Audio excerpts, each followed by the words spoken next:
Hello survivors and welcome to First Aid Spray, a Resident Evil podcast by fans for fans. This is episode 58 and in this edition we discuss the history of the man that has brought us from the beginning to the present day of Resident Evil, its profile, Chris Redfield. My name is Cy and joining me on the panel this week, he's been here for every episode of Profile and now together we might finally have gotten to the root of the series. It's Fire Button Steve Valance.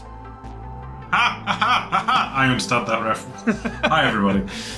We want him to be on this episode, but we forced him to prove himself by punching his way through many boulders. You might know him as the voice of Chris Redfield in our own dub of Resident Evil The Beginning. It's Sonny Bauer. Reporting in. Hello everybody.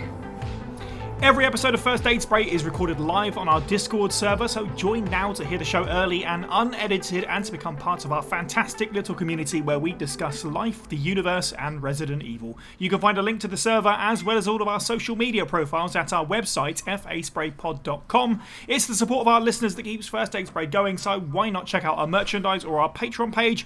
Tiers begin at just $1 a month. Head over to patreon.com/faspraypod for a full list and the chance to create bonus First Aid Spray content. Before we get into anything at all, of course, it's a profile episode, so at the top of the show, I just want to shout out our contributor to the profile series, Distant Memories 1996, who you can follow on Twitter at DistantMemory96, providing yet again some fantastic writings from the perspective of Chris Redfield this time around, of course, who is being performed by BoxTube, who you can find on YouTube under the same name. So shout out to those guys for making the profile episodes just that little bit extra special.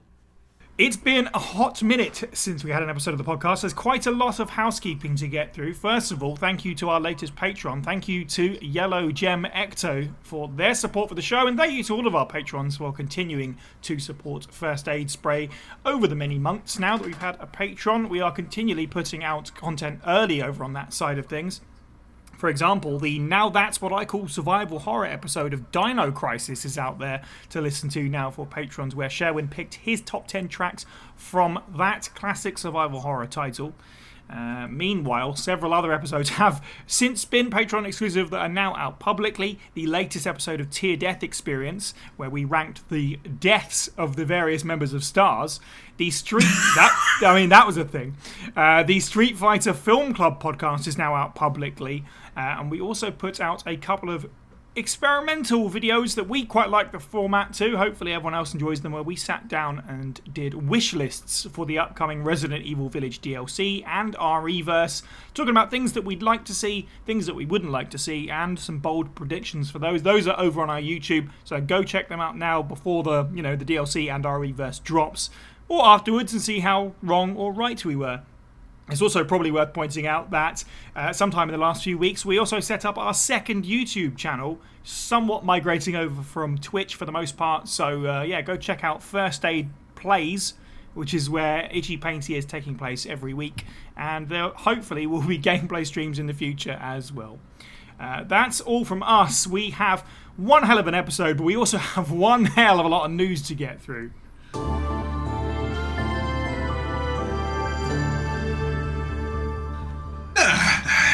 No, there was no news. No, nothing.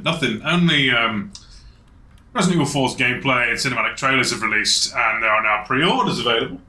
That's a thing. Sonny, how are you feeling about RE4 Remake off the back of that?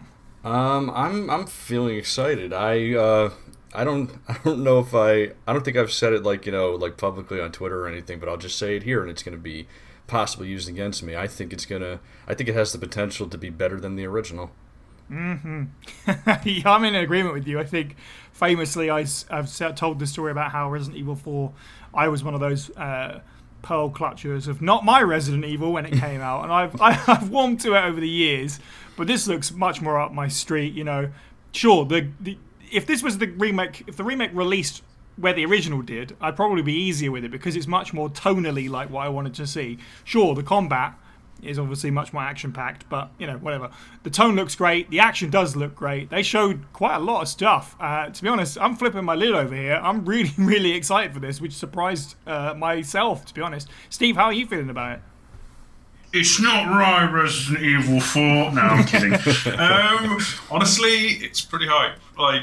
It's a strange thing because the combat looks both somewhere between RE4 and yet still being drawn backwards. But then we've got the parry, like the goddamn parry, which I think the last time we saw that was in RE6. Yeah. So, and the reversal of the chainsaw. I mean, I don't think anyone watching that live did not look at that and go, "Oh my god, he's doing it! He's finally learned how to repel a chainsaw." Yeah. It's only took him 20 years. It feels like. Yeah. The answer all along was just a knife. That's all it takes. Which plays into his supposed knife master style character he's got going down with RE4 when he fights Krauser, which by the way will now probably not be a QTE fest, and instead, yeah, you're doing that yourself. Good luck. Yeah. Yeah. Calling it now. I'm pretty excited. I think. Go on, sorry. No. I'm sorry. I was jumping on you a little bit there. I think it was a very divisive original game, wasn't it? It did so much for the series. It revolutionized the gaming industry. I mean, it paved the way for titles like Dead Space and Gears of War with that over-the-shoulder perspective and stuff like that. I think one of the biggest criticisms probably that we would give it was the story and how there was basically none except for rescuing the president's daughter. Right. Now, did you notice that during the countdown to the showcase that they had Shinji Mikami with, I think it was Jun Takeuchi? Yeah. And they had that. I mean, I think that this might be a little telling. Like, it seemed a little strange for a little excerpt of that to show up, and he was talking about how there are RE fans out there who appreciate continuity and story. Or something along those lines. They specifically mentioned, he was like, Shinji was saying someone that I work with, I haven't played Village, but someone that I work with really appreciates Village about how it ties all into all the other games, which is quite an interesting, as you say, that's an interesting to call out specifically on the lead up to the showcase. Yeah, so I remember in an interview previously before, just before it was announced, actually, the RE4 remake, he said something along the lines of, if it is remade, I just hope they make the story better. So I'm getting these little breadcrumbs here, and I'm kind of holding my holding on to hope that they're going to focus on the story a little bit more and make it connect to the rest of the series, or make it more in depth with the characters and the arcs and stuff like that. I'm now they got my hopes up, so I don't know what they're gonna do, but I just wanted to point that out. I thought it was very interesting. No, I agree. I hope they do it organically, though. I don't want to see, for example, a retcon Sadler now works for Umbrella with El Nesto 4 underneath the village. I might have something to say about that, but that might be for a different podcast. Because I think I disagree with you, but I have reasons for disagreeing about that, and how Sadler being an ex-Umbrella scientist would actually enhance everything because of the parasites and stuff. But yeah, fair. Yeah, I don't want to take up too much time doing that. See, if we're going tinfoil hat, I would take it as Luis should be a early member of the Connections. Oh, interesting. Yeah, that's interesting. Drag it forward. But no, I agree that something should be done. I just feel it should be organic. I think. By the way, this looks to be the RE4 that unites the fans rather than divides them, much to its original's legacy. Yeah, right. I agree. I was saying this during watching the showcase. I think it's really funny because RE4 really was the title that divided a lot of people, and everyone was like, "Wow, it has nothing to do with the story of Resident Evil." Whereas this remake is completely the other way. It has the potential to bring everything so much closer together, and not to go on about the point that we always bring up, but the last few games that they've made, especially the remakes, have been so good for characterization. So I think that in terms of cutscenes and story and characters and stuff like that, they're probably going to smash it again because they've been routinely doing it. And early looks at stuff like the new Luis and the new Salazar and stuff like that give me hope that, we might actually get that, as you say, the RE4 that unites rather than divides. Yeah, and it came at such a pivotal time, didn't it? I mean, we had 3 previous games that had cliffhangers setting up the same, the same end game that just never happened, so to speak. And then at the same time, it didn't it didn't go there, but then it didn't replace anything. It didn't put anything in its place. And then we went into RE5, and RE5 kind of tied up certain loose ends from earlier in the series and stuff. So yeah, this remake could really not only do that kind of tie all those loose strands to the past, but it could also it could be a bridge between, the past and the present or future or whatever, story-wise. It could really connect a lot of elements together going in. Our next piece of news. Resident Evil Village has a 60-minute third-person demo. Steve, have you had a chance to play this at all yet? I think it's only really been available for like a couple of days, so have you had a chance to dip in? Exciting everybody, I have not. I thought I'd wait for the full release. That's completely fair. I mean, we are less than a week out now as we record, so I get that completely. Sonny, have you had a chance to play it? I played it once. I want to actually stream it when I have time. But I did get a chance to play it once, and it's very interesting to be able to play it from that perspective, because we're so used to 7 and Village. We're so used to dealing with those particular titles from the first person perspective. So while the demo doesn't go too far into things, being able to face those enemies behind the shoulder, it does feel like totally different. It's very interesting. It's very reminiscent of RE2R and RE3R's gameplay style. So it'll feel familiar in that aspect. But the fact that it's like a totally different area with different enemies and stuff like that, not zombies, it's interesting. It's different. Yeah. Yeah. I'm gonna say, from what I've seen, most people have showed either high ceilings or outdoor shots, and I'm wondering, inside those cabins and certain other areas, is the camera going to be a bit more boxed in? I wonder. I think that claustrophobic feel can definitely work for third-person shooters and stuff in general. I mean, it works mostly well in RE2R. I just wonder if this is a sign for things to come, because I know RE4 has a VR mode coming with it as well, doesn't it? Whether there'll be, maybe not necessarily at launch, but a way to play both versions, first person and that's a good point. Not. Yeah.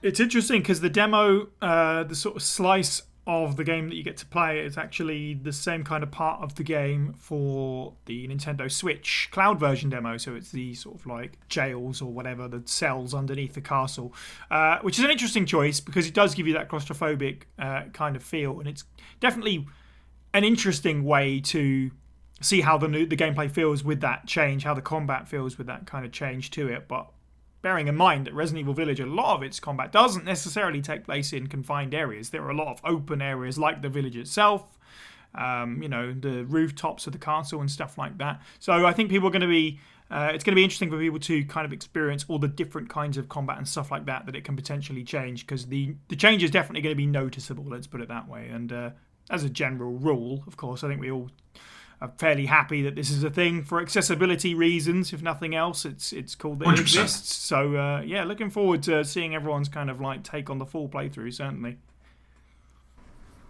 Yeah, I wonder how many. I wonder how many aspects of Village are going to revert back to the first person perspective. I'm pretty sure cutscenes will probably do that.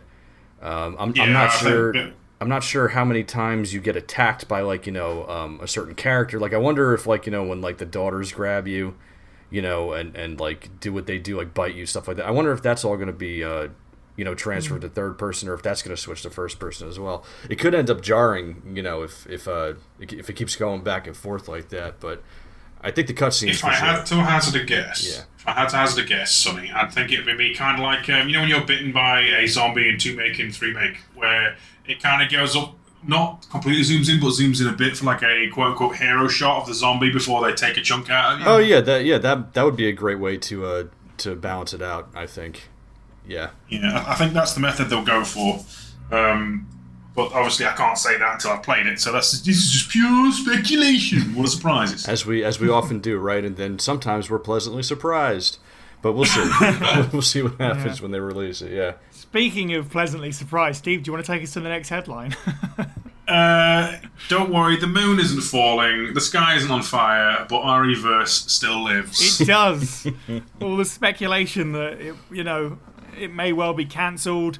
There was talk that it was coming, but we haven't seen anything for a year and a half. And now, as part of the recent Resident Evil showcase, we got a little bit of a trailer on it. We got a look into some of the changes visually and kind of content that we hadn't seen before, as well as a little bit of a roadmap. Really excited that this is a thing. Obviously, on the podcast we said before, we're open-minded to give it a shot. We kind of enjoyed the early taste of it. So hopefully, fingers crossed, this kind of pans out. There are definitely some concerns to be had about it, I would say, but trying to be optimistic about it. Sonny, what's your take on RE-verse? Well, the first thing that I noticed when they dropped the new the new trailer and the new sort of teaser on that was I ended up seeing the cover image, and I saw that Chris Redfield from Village had effectively replaced Redfield in quotes from RE7 in his position there. Yeah, he's definitely the default, but it looks like Redfield is still a skin by the looks of things because he shows up in that trailer. So yeah, that's kind of cool, I guess. Yeah, which is fine, because he exists in the franchise. But I guess that if I had to say anything, that would be their first step to the path of redemption with this game, was putting Village Chris on the cover instead. Yes. We know how the fans feel about that. There's a bit controversial appearance in RE7, so it looked different. Like I don't know if some of the gameplay looked similar, like how the characters turn into BOWs when damaged enough, I guess, but. The way that I saw Houndwolf Squad all show up there, like, as 4 people, and I was like, well, is there going to be additional game modes? Like, is there going to be a cooperative mode? Is it just like a competitive mode, or are you going to work together to do something? I don't know. So I particularly was not a fan when I played the beta. I coming into the 25th anniversary, and then Reverse was announced, and then they announced it as a competitive game, a battle. I don't know, maybe like a battle royal or something like that. I'm not sure if it's considered that, but yeah, that's exactly what I thought about when I see all of like the legacy characters in a game together for like the first time. What I want to do is not work together to survive an outbreak. I want to just shoot each other in the face. I want to watch all these characters just kill each other and turn into monsters and do all that. That's exactly what I've been waiting for in a multiplayer experience for 25 years. So, needless to say, I'm not pleased about the competitive nature of the game, but if they do have a cooperative mode, I would very much be happy to try that out. We talked about that in that wishlist video that I talked about at the top of the show. Like, we want to see as much like crazy modes and cooperative stuff, and like really go to town with it, because that's going to help it, float above other games of its type. You can't just make another PvP shooter and just be done and be like, there you go, there it is, because people are just going to lose interest with it. So hopefully there is that stuff out there. It looks like when it comes to the Houndwolf Squad, whilst there is stuff in the trailer where you can see like 4 of the guys, by the looks of it, it looks just like one guy with different skins. I think it's just Umber Eyes with a bunch of different skins. That's what I'm hoping for, because the roadmap says that there's 6 playable characters when the game launches, and the first update will be 1 playable character. So we know it's going to be Umber Eyes, I guess. And then the rest of the playable characters hopefully aren't all Houndwolf Squad members. That would be a little bit lacking. The only other thing that I'm concerned about is the fact that it launches with 2 maps, and then 3 maps, and then 1 comes later or something like that. So it's like, it needs a little bit more than that, but let's hope it maybe pans out. Steve, how are you feeling about RE-verse? I don't know if we're going to put clips of the wishlist thing into the podcast audio-wise. There's a bit where I say in that, just to spoil it, okay, they can't do crossplay. If they did, it'd be great. And then this comes along and announces crossplay straight away. And like, if this was to just run the same course as Resistance, chances are it's not going to last 5 minutes. But with crossplay, the player base expands exponentially. There's obviously keyboard and mouse versus controller balancing issues to address, but that's going to help the game a lot. And I really do appreciate that, especially on our server, where we've got like an ecosystem of people who play Switch, Xbox, and PlayStation, and PC. So keeping all of that together is going to be great. I know Switch isn't here yet, but with Village going to Switch, RE-verse probably is coming. Very true, actually. Yeah, maybe so. So yeah, that's good. Like I'm with everybody else. Like, oh boy, I want to play a celebration game. The first thing that comes to mind is, oddly enough, is not a PvP shooter. Like I'm a PvE guy. I am a co-op guy. I'm still going to play it. I'm still going to give it a go. But my first thoughts are, oh boy, I wish I could shoot Leon in the face as Chris, or something else.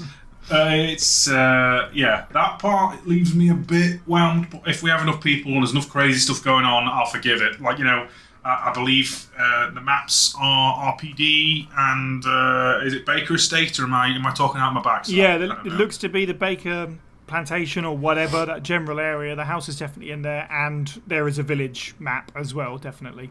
So everything so far is RE Engine era. Let's hope we get some throwback celebration stuff as well. That will be awful, by the way. Like you said, where if it's going to be just Umber Rise and then the rest of Hound Wolf, okay, cool. You've got your generic Spec Ops guys, but that's no. Yeah. A celebration game. You want some people other than that. At the very we've already got Honk as a Spec Ops guy. If it has to be all RE Engine stuff, at least put Marvin and Brad and stuff. Like, the assets are right there. Don't just give us all the random pointless soldiers whose people's, the names that we don't remember, because who cares, Yeah, I agree. I mean, because they came out of the gate with all the legacy characters, so throw in named characters if you're going to add characters. You still got Carlos, Mikhail, and Nikolai just sat there going the RE3 set, just flexing in the background. Right. Jeez, if it is just the RE Engine characters and no one quote unquote new, it's going to be disappointing. I'm not saying throw in Steve Burnside and Rebecca Chambers, but if you do, the internet, or at least the Resident Evil fandom, is going to pop a lid. Particularly for those two. I think they're the two most sought because they're the ones that everyone talks about who aren't in new releases.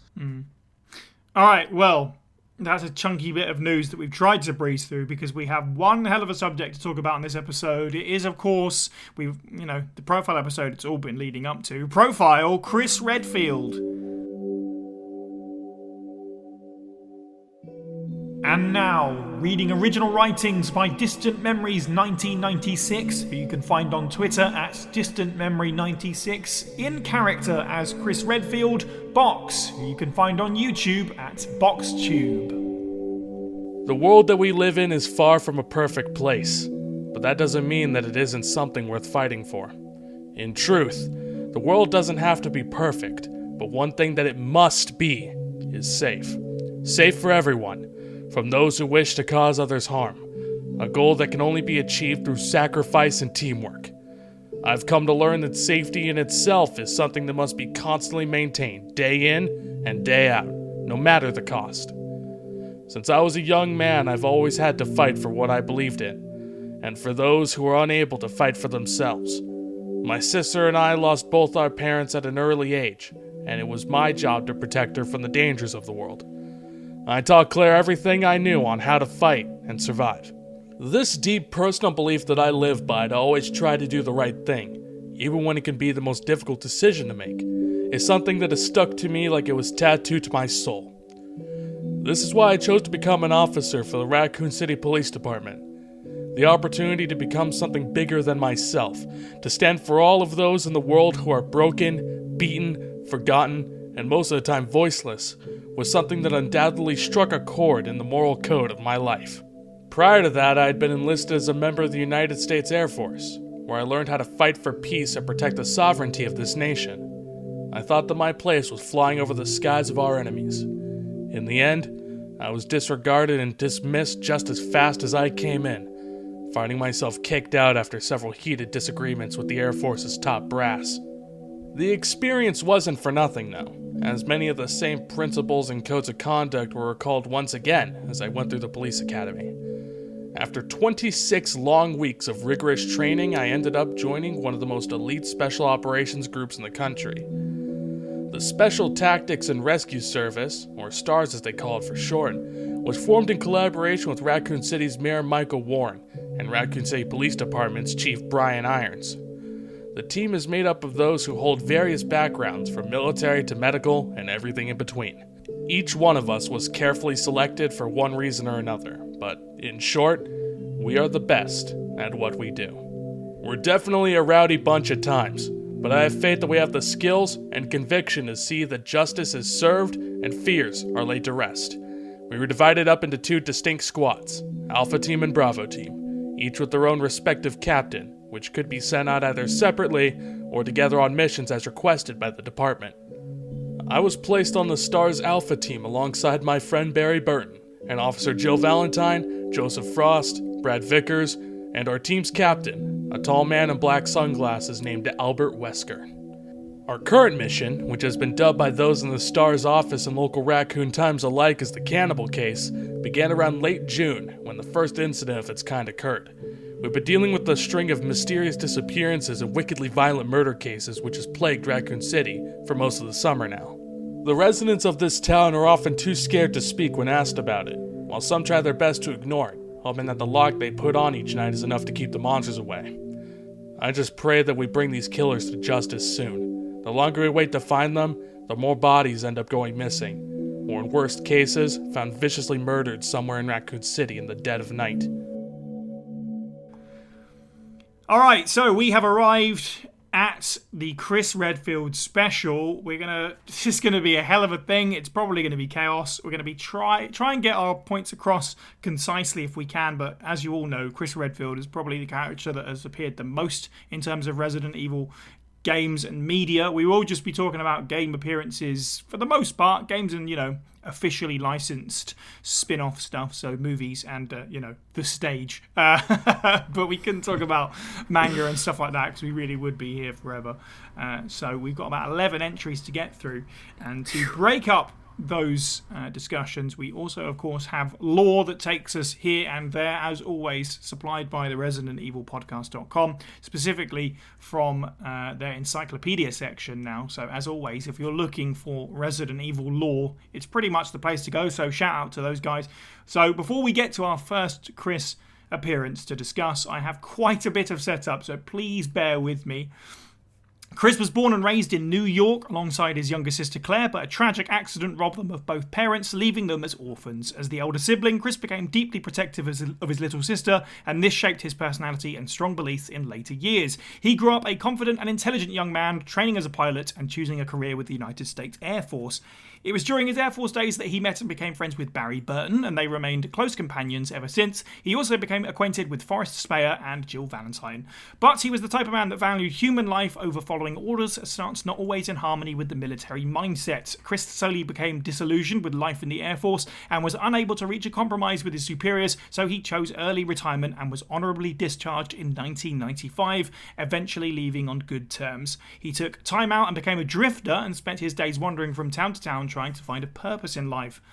Chris was scouted for the newly formed STARS on Barry's personal recommendations because of his superior firearms and hand-to-hand combat skills, alongside proven qualifications as both fixed-wing air pilot and helicopter pilot. Before long, Chris was assigned to Alpha Team as their points man.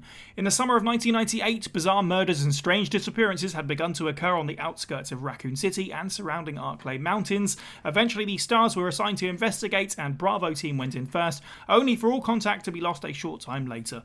On the night of July 24th, 1998, Chris and the rest of STARS Alpha Team were dispatched to Raccoon Forest to look for their missing teammates, setting up, of course, the events of the original 1996 Resident Evil, where Chris is one of the playable characters, portrayed by Scott McCulloch for the voice and Charlie Kraslaski for the live-action cutscenes. Sonny, as the guest, I'm going to open the floor to you first. What's your reaction? Do you remember your reaction to Chris at the time? Was it a character that you immediately felt drawn to? And what do you think about Chris's first appearance? Man, are you talking about... We're talking way back. Okay, so 96. Yep. I was like 8 years old. I hadn't played the game, but my next-door neighbor had it, and it was my introduction to the series, watching the first game be played. And I remember first watching the intro, that live-action intro today is something that's embraced by the fandom as, like we embrace the charm of the how cheesy or how, low budget it looks. But at the time, as an 8-year-old kid, I saw the censored version, by the way. I didn't even see the uncensored version, and I was terrified. Especially the part where you heard the crunching noises when Joseph Frost was, being mauled by the Cerberus and stuff like that. So it was definitely, quite an experience. I remember seeing, Chris there, and right off the bat, he was kind of the one taking the lead. He was the one narrating. He seemed like a hero, somebody to look up to. Jill, run for that house. And from there, my first experience was mostly seeing Jill, but the thing about Chris in that game was always like, oh, he's got the harder scenario. He's got the harder scenario. He's got less inventory spaces, even though he's got more pockets. But it's tough. I'm trying to like go through my childhood to adult to differentiate this, because at first it was like he's a hero. He's the toughest guy. He's like bulkier. He could beat things up. But at the same time, to look at it, as an adult, the dialogue is like, he seems like a doof, doesn't he? Like in this game, the dialogue is like... The first note I have is that my favorite word to describe him is dopey. So yeah. Yeah. He's a bit like a jock, more so.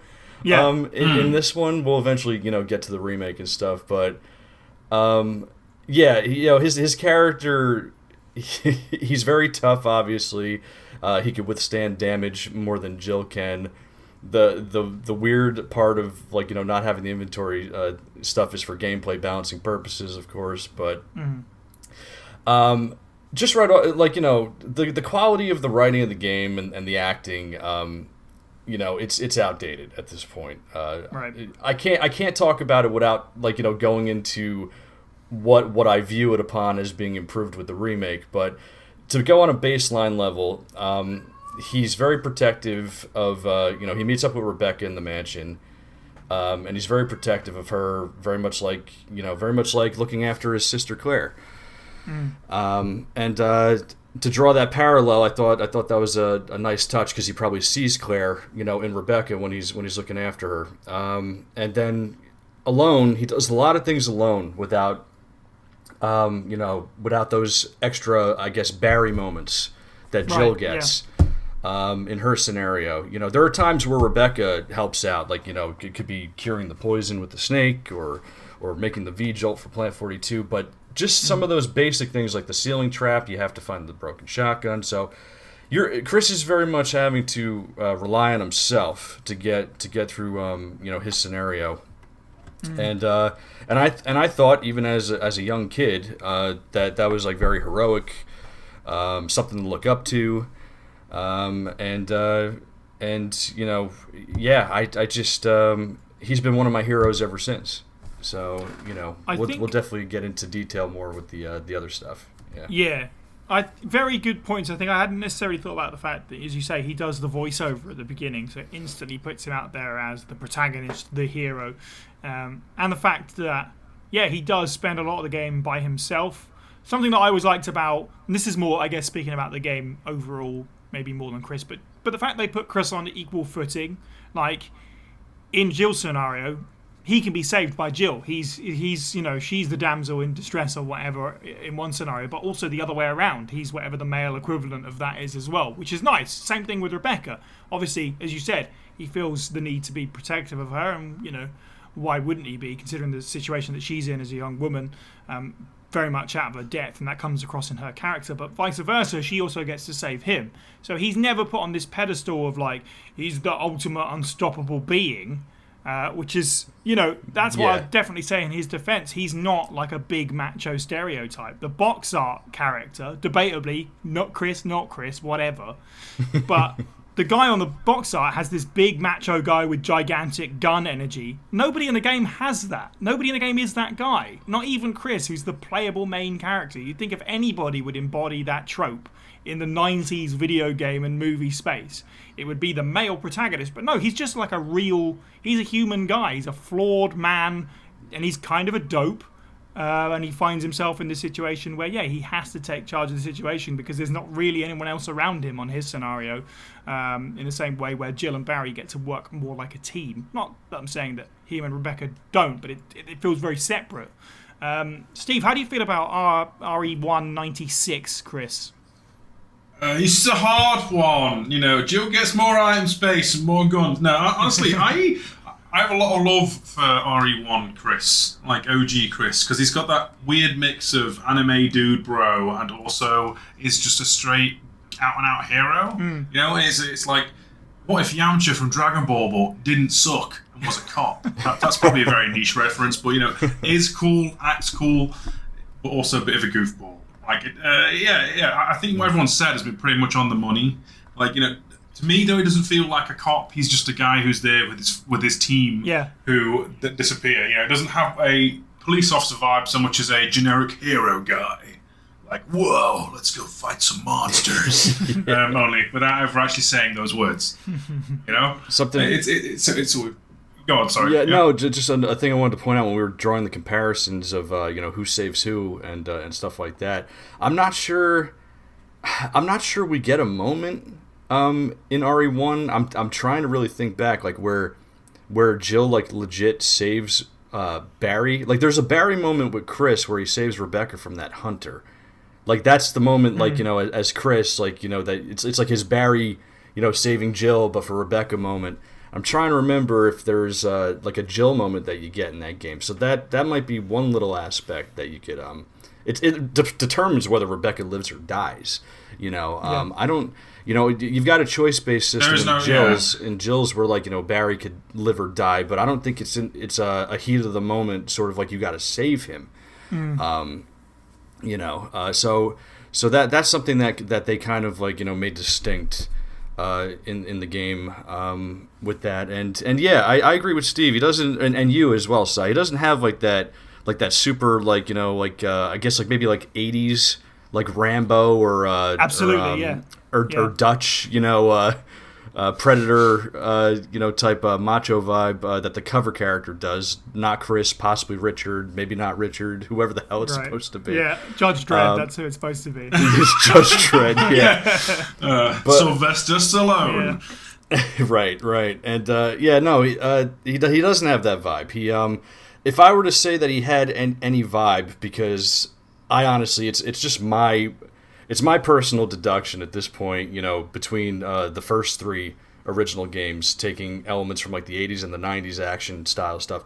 I think he probably is close to kind of like Jack Traven from Speed, sort of like a more normal cop, just trying to like deal with the situation, but he's not overly there are some like stretchy elements in that movie, I'll admit, but it doesn't seem way too far-fetched. Like he's not like like laying waste to everything with a machine gun or right. And just blowing up, except for like at the end with the main boss. But it seems like there's a sense of disadvantage. He's not necessarily taking care of everything with ease, but he is very capable of himself. And then at the same time he's just like, oh yeah, we got to the root of the problem. Like I'm a dope.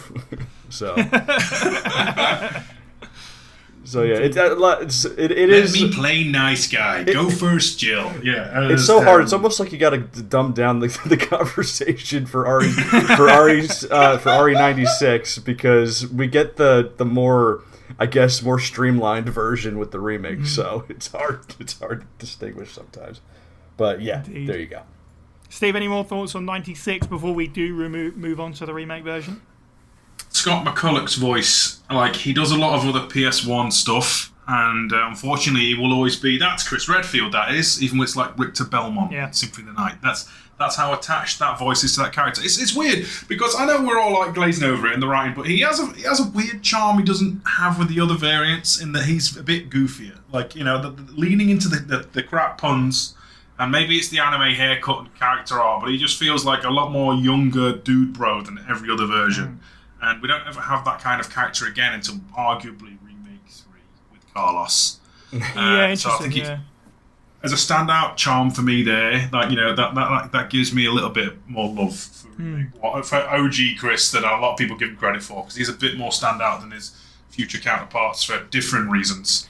Yeah, I'm inclined to agree with that. I think that, for the most part, the 2002 performance of Chris by Joe White, it kept a lot of Chris's OG personality intact. He's no more a superhero than he was back then.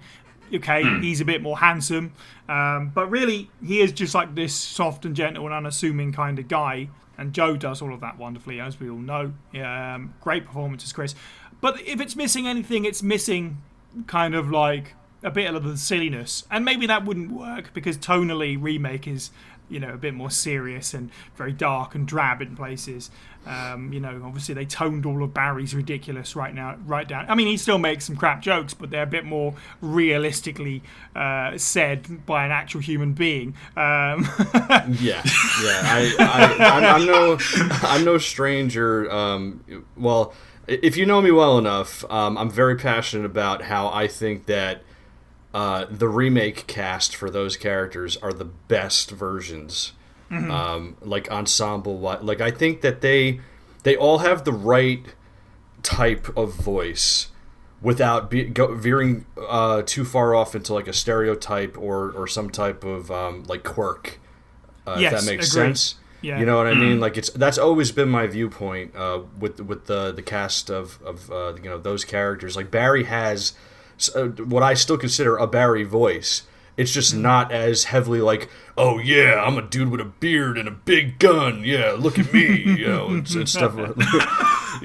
He has like still like sort of like that voice where it's like, oh yeah, this guy, you could tell that he's probably a dad. He's a family man, and but he could still mess you up pretty bad. Like he knows his stuff, and don't get between him and the buddy system and stuff like that. The 44 Magnum.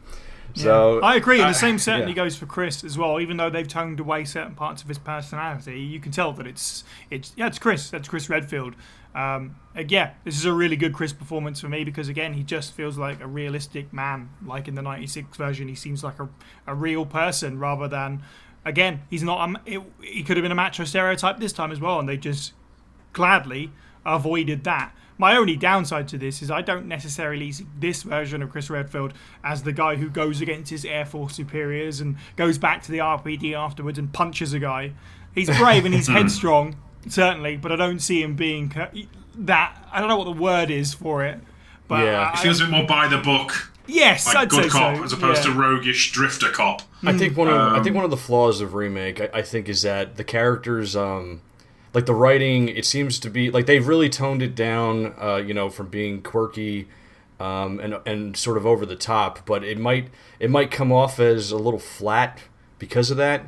Like they don't really like. Right. I mean, Chris, in the lab sequence, Joe, does shout at Wesker, like calls him absolutely, like, you son of a bitch, like you get maybe like a little taste of like what that Air Force against the superiors would be, but you don't get enough of that, like you said, and I think it's because a lot of the writing, I think maybe was a little too toned down, to sort of like let's be subtle, let's be more realistic, and they could have had a little bit more energy to certain situations in that game. So that's definitely something that I noticed. But yeah, for Chris and what you were saying about him being more human, being more like someone who's just living on this earth, doing the job. Joe White, who voiced him, was on the Crimson Head Elder podcast, and that's exactly what his complete like objective and intention was to make him like just a regular guy, like a human being, who's doing his job. And I think that he did that perfectly. He, to me, like I said, he's still the perfect Chris Redfield voice. Sadly, we never got to hear him again in the series, in any other subsequent entry. But I would have loved to have seen what his journey would have been personally. So Joe is my favorite voice for Chris. That's absolutely. Go ahead, Steve. I just want to touch on like his relationship with particularly Rebecca in between this and '96. Like in '96, Chris and Rebecca feel like little sister and just a little bit older brother. Mm-hmm. Whereas in this seems like a much older brother kind of vibe. But they have such a there's some scenes in this that I think bring out. We're all like saying it's an understated, more naturalistic performance. But I feel like there are some points. I mean, maybe it's having lived through grief and had to deal with people grieving. Like a few scenes with Chris and Rebecca in this stand out a hell of a lot for me in terms of character performance for Joe. The one where he has to deliver the news that Richard has basically copped it, and she breaks, and he has to comfort her. I think is pretty damn solid work in terms of being a actual character who we're meant to care about. Delivering lines and stuff. It's all more interesting than like say Chris. We got to the root of the problem. Yeah. It's... That stuff's... We don't get a lot of it, but that stuff in Remake is probably what makes Remake Chris stand out a bit more than some, or again, of his other variants. I'm trying to talk about them in their own life. In my head, they've all got their own little pigeonholes. I'm like, this is action hero Chris, and this is like 90s Chris. Obviously, remake Chris is best Chris, but that's a story for a bit later. I think it's great to point that out because that goes to the core of his character. I mean, he's deeply protective of his younger sister Claire, and that scene where he has to tell Rebecca that Richard's dead and she breaks and he has to comfort her. I mean, this showcases how he'd be able to handle that. Because he's done it before. He has a younger sister that he looks after, and he would need to know how to comfort her. He would have to be essentially the older brother, the somewhat surrogate parent, I would say, since they both lost their parents at a young age. So I thought it was wonderfully done, like you said. When he gets to have that moment with her. That's the thing too. It's like Rebecca is constantly, you could tell in this game, trying to do right by her team, knows that she's out of her depth, but wants to be of service, and Chris is constantly encouraging her, throughout, trying to be sort of like that. He's just like a natural. He is a natural, like a leader, like someone who's determined, and he would elevate others around him. That's the vibe that I get from him. You definitely get leadership qualities out of him in this game. With the Rebecca situation, especially, like he gets into that situation and immediately realizes he has to take charge and takes to it expertly because that's what he's been doing all of his life. That's part of his personality that he goes, right, okay, I'm going to look after these people and nothing's going to go wrong. And obviously that kind of informs a lot about what we're going to talk about over the rest of this podcast. But this is really, over the 96 version, you see that a lot more here, obviously, because they are more realistically written and performed characters. And again, Sonny, just to back up your point, like the thing with Wesker at the end, yeah, great. Like, it's fantastic. I would have liked to have seen maybe a little bit more frustration throughout the game, but getting that moment at the end, that's where he gets the most animated. Like, everybody loves the meme, the Joker meme about 96 Resident Evil. It's the ultimate life form, and you're laughing. That's great. But in Remake, as you say, he kind of loses it with Wesker. That really sets up, obviously, the rest of their relationship moving forward, which is a fantastic way to cap off his playthrough. Yeah, it's I agree with you. There are fans out there right now that they with the way that the games are written now with character moments. I guess you could say it was starting with maybe could be as far back as Revelations 2, maybe, but 7. RE2R, RE3R, Village, like all the way that the character moments have come such a long way. There are fans out there right now, and I think it's dangerous to want, but they would not mind seeing another remake of Resident Evil 1 with the writing style for the characters that have recently that has recently come into the series, where they have more moments together, where they could have more chemistry, perform with each other, interact with each other, which also could, the actors get to do that with the mocapping and stuff like that. This was not the case with this remake. It was the same classic deal where they had to say their lines in a booth. It was separate, so the fact that you get the performance that you get in this remake at all is incredible, considering that they weren't that playing off of each other whatsoever. That's right. But yeah, I would have loved to have seen a little bit more. It has that disadvantage, unfortunately, of being in a time where video game writing wasn't as evolved as it is today. It wasn't as cinematic the way that movies and TV are. It's funny you say, and we're speaking of it being more sophisticated. Like, I kind of really want to see what someone would do if they took Chris's OG 90s bio of like the former Air Force pilot becomes drifter renegade, then becomes a cop, and somehow distills that into what is a cop meant to sound like from that kind of background. Yeah. Like, because surely Chris is a complete wise ass, I'm not saying snarky do-bro in every aspect, but I don't see him quite as straight-laced as Joe puts him in the remake, or the writing and direction the remake puts to him. I kind of really want to see what, like, for example, what Joe would have done if, like, yeah, you need to be a bit of a prick, in a likable way. Yeah, but you know, I get yeah. Well, I think it actually, honestly, you know, I in a sense I have to respectfully disagree, because the thing is that he's with his team, they're in this situation. He's, you know, one of his qualities is, you probably mentioned it in the opening. He values human life over like following orders and you know, the military-esque. So he obviously cares about people. And these are his, like, you know, essentially these are his partners, but also they probably became somewhat of a family at this point. You know, working together, you know, for what it would be like over a year to maybe a year and a half or something like that. Yeah, a few years, I think. Yeah.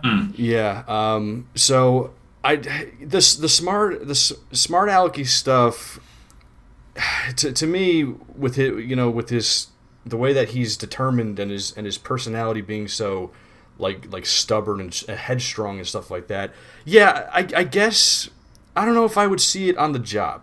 I would see him turning into a total, like, you know, wise ass, like, where he's, you know, going off and, like, you know, going out drinking with Forrest and Joseph or something at, like, you know, the blackjack bar, Jay's bar or whatever. But I don't know so much on the job if he would do that. I mean, so you're thinking on mission, he's totally focused the entire time. Well, I guess somewhere between, is it Robbie Amell's performance in Welcome to Raccoon City, where they're kind of joking around and being a jackass? And then when things get serious, he gets serious. I agree with that. Like, it's a shame because obviously Resident Evil is a series. We're not really going to get to see those scenes with the guys who are just like hanging out and drinking at the bar or whatever and playing pranks and all the stuff that they apparently did, because it doesn't really serve the story of the games. This is a horror game. It's nice that we know that exists, but yeah, it's a shame because we won't get to see that side of his personality. Because Sonny, I can certainly see where you're coming from. Yeah, and I think there's also, I think that's actually a quality of Forrest Speyer as well. I think they say that he's a consummate, like in his profile, he's a consummate professional. Yeah. You know, so I could see him probably, as soon as he's got to go to work, he turns it right on. But as soon as he's off of work, probably like the jokes fly out, you know, and he just has a fun time, you know. I can imagine that. I'm not saying it's like, you know, it's written down, you know, set in stone, but I think Chris and him could probably share that, because they're also they're buddies. They compete for the marksman contest and stuff like that. You know, I could just see those similar things happening. This is all my imagination running, of course, but that's how I view it. We're getting into headcanon territory, and we've got a lot more to cover. So, let's move on. Following the incident, Chris spent the next several weeks trying to convince the RPD to launch an investigation into Umbrella, but his progress was hampered thanks to the efforts of Chief Irons, who was secretly on Umbrella's payroll. The corporation's powerful sway in the city ensured the authorities were not interested. Frustrated, he began acting erratically on purpose to get himself suspended, believing that if no one took his action seriously, he could move around more freely and not be monitored so closely by Irons. Later, with Jill opting to remain in Raccoon City to investigate Umbrella's operations, and Barry flying his family over to Canada, Chris left America and travelled to Europe to investigate Umbrella's main headquarters. He knew that taking on such a large corporate entity alone would not be easy and could prove fatal, but in the end he was left with no other choice. He decided not to tell Claire about the trip to keep her out of harm's way, but ironically his sudden lack of contact is what drew her to Raccoon City 1 month later to look for him. When the rival company attacked Rockfort Island later that year and caused a biohazard, a captured Claire escaped during the chaos and was able to access a computer and email Leon the coordinates of the island.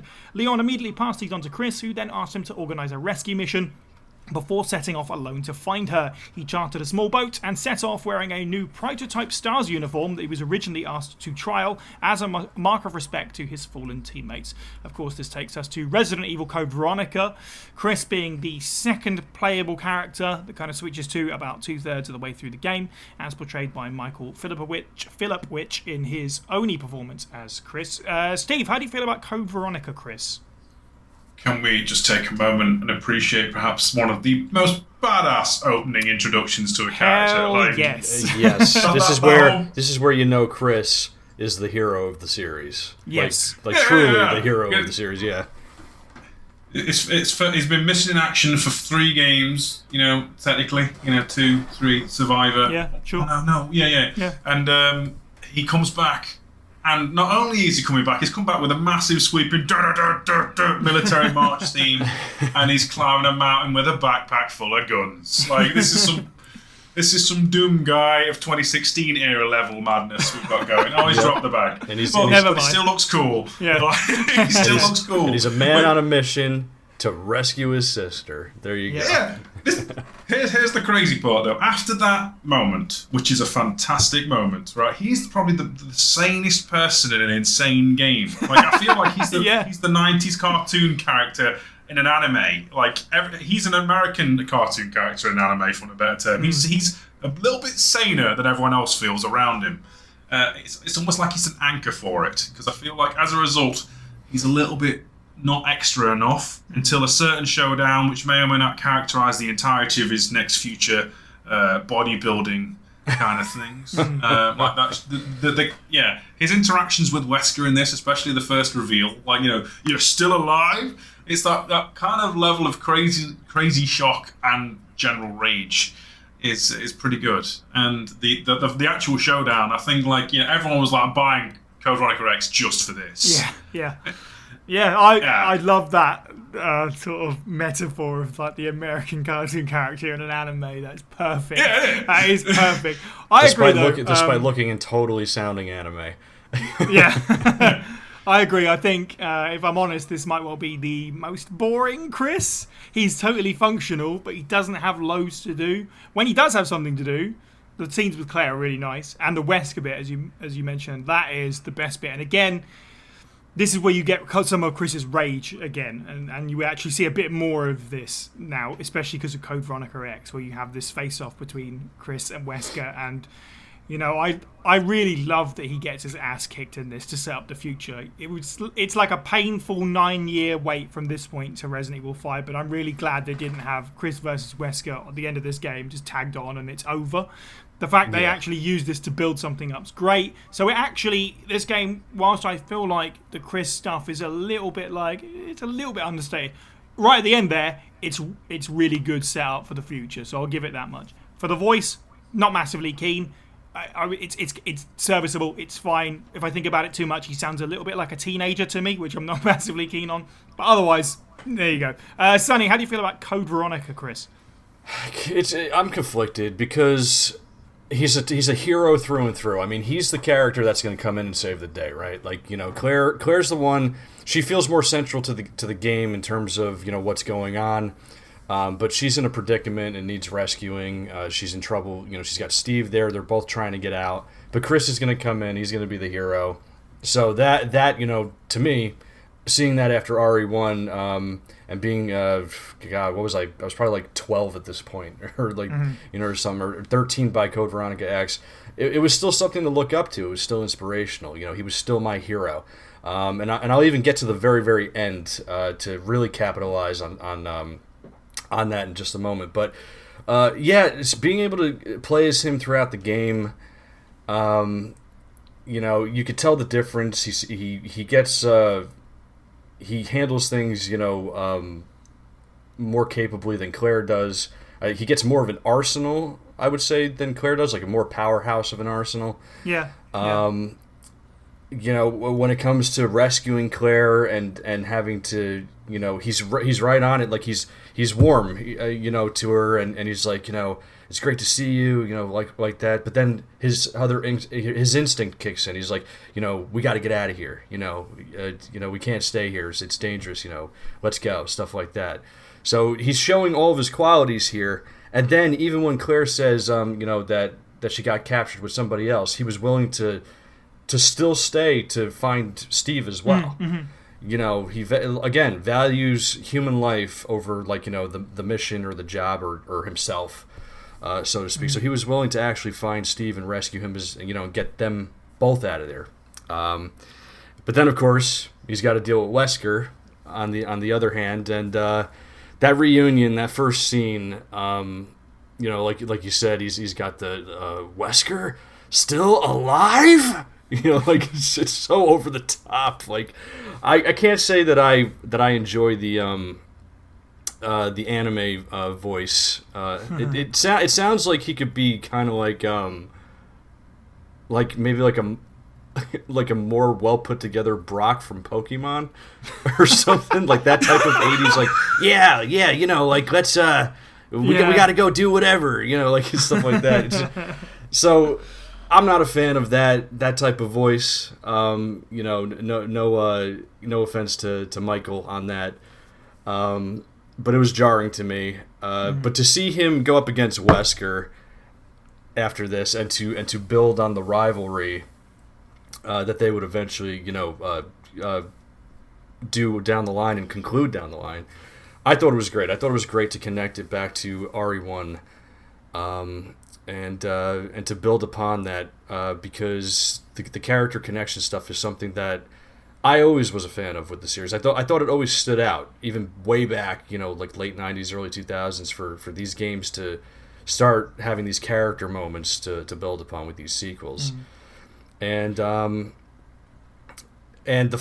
Code Veronica X scene at the end, where he fights Wesker, he gets his friggin' ass kicked, but he won't stop. He won't give up. And there's one word, it went around the fandom for the longest time, and I share that word, determination.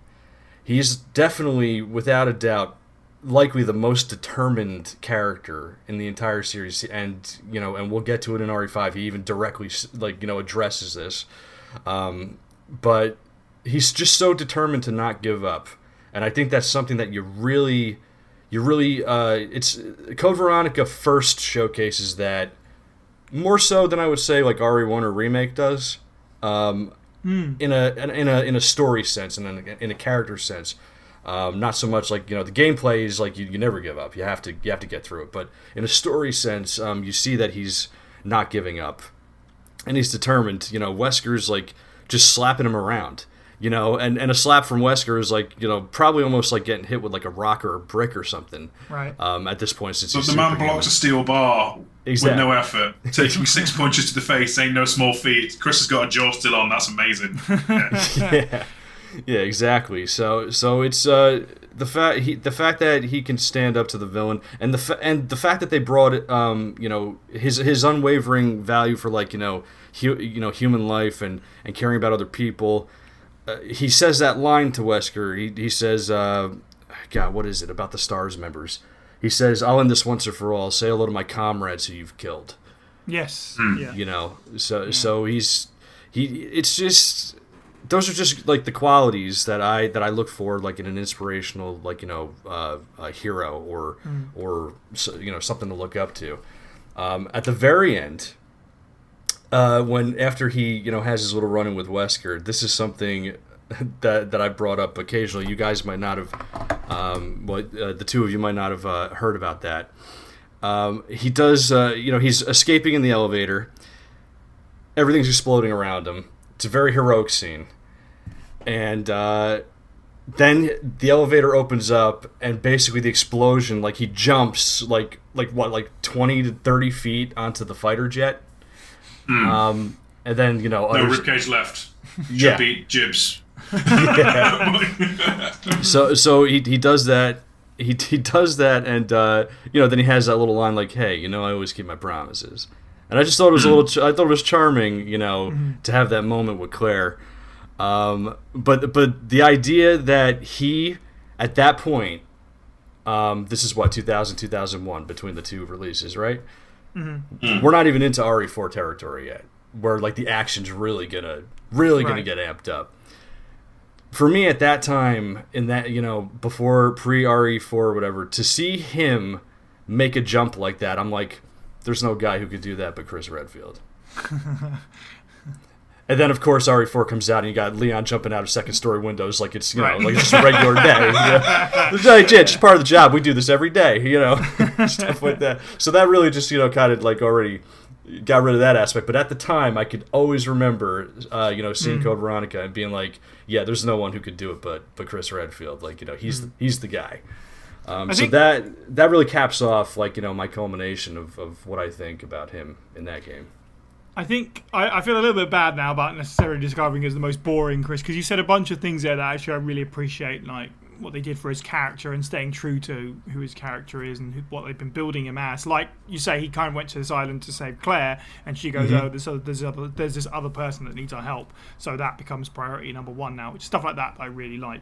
I think maybe as a Claire fan, feel a little bit sour about the fact that he kind of overshadows her at the end, because it's kind of her game and then suddenly it's not. But that's a me thing. Like, it is really nice that they get to have a like, finally we see these two in a game together, which again we haven't actually seen since. In fact, Code Veronica's the only time really. So that's nice. And again, just to heap praise on this game, it is kind of like the interquel of the Wesker Chris rivalry. Like, again, just like shows how important Code Veronica is, because without these scenes at the end, like, they explain what happens from here to Resident Evil 5. They explain why Chris bulks up and sort of like what his missions are and what he kind of works towards from here. So I do appreciate all those things that it does for the series as part of Chris's personality and structure and goals. Beans. These scenes are so pivotal and so, like, we can all agree, like, they are important for Chris's arc from RE1 to this to 5, right? Mm-hmm. Yeah. They are so important to his character that Dark Side Chronicles doesn't have them in, and that kind of really makes me mad. Agreed. Wesker's barely in that, the whole thing. Yeah, he just shows up smirking between some boxes, doesn't he, basically, right at the end. Whereas the pipe wrestling match explosion stuff that happens at the end of the thingy, arguably the biggest stuff that happens there for the rest of the series, building from, right? Infuriating. Yeah. Sorry, not going to side run there, but I agree. Let's move on to a shorter one. I think we probably won't have a whole lot to say about this, but in 2003, Chris received an anonymous tip that Umbrella were working on a rumoured new BOW in Russia, which led him and Jill to investigate an isolated village in the Caucasus region. This is Umbrella Chronicles, Umbrella's End scenario specifically. It is new canon content, so we will briefly touch on it like we did when we covered Jill earlier this year. Kevin Dorman playing Chris for the first time, and not the last time. Sonny, how do you feel briefly about... I mean, I say briefly because there's not a lot to go on, but how do you feel about Umbrella's End, Chris? Well, Umbrella Chronicles as a whole, we know what it is, right? It's a bunch of assets from, like, Remake and Outbreak. Yeah. And, thrown into a game to kind of give us sort of a Cliff Notes version of, like, some retellings leading up to this new scenario, Umbrella's End, where they sort of give us I guess a sort of end to Umbrella. Yeah. It still doesn't feel like the end game that we were all building up to.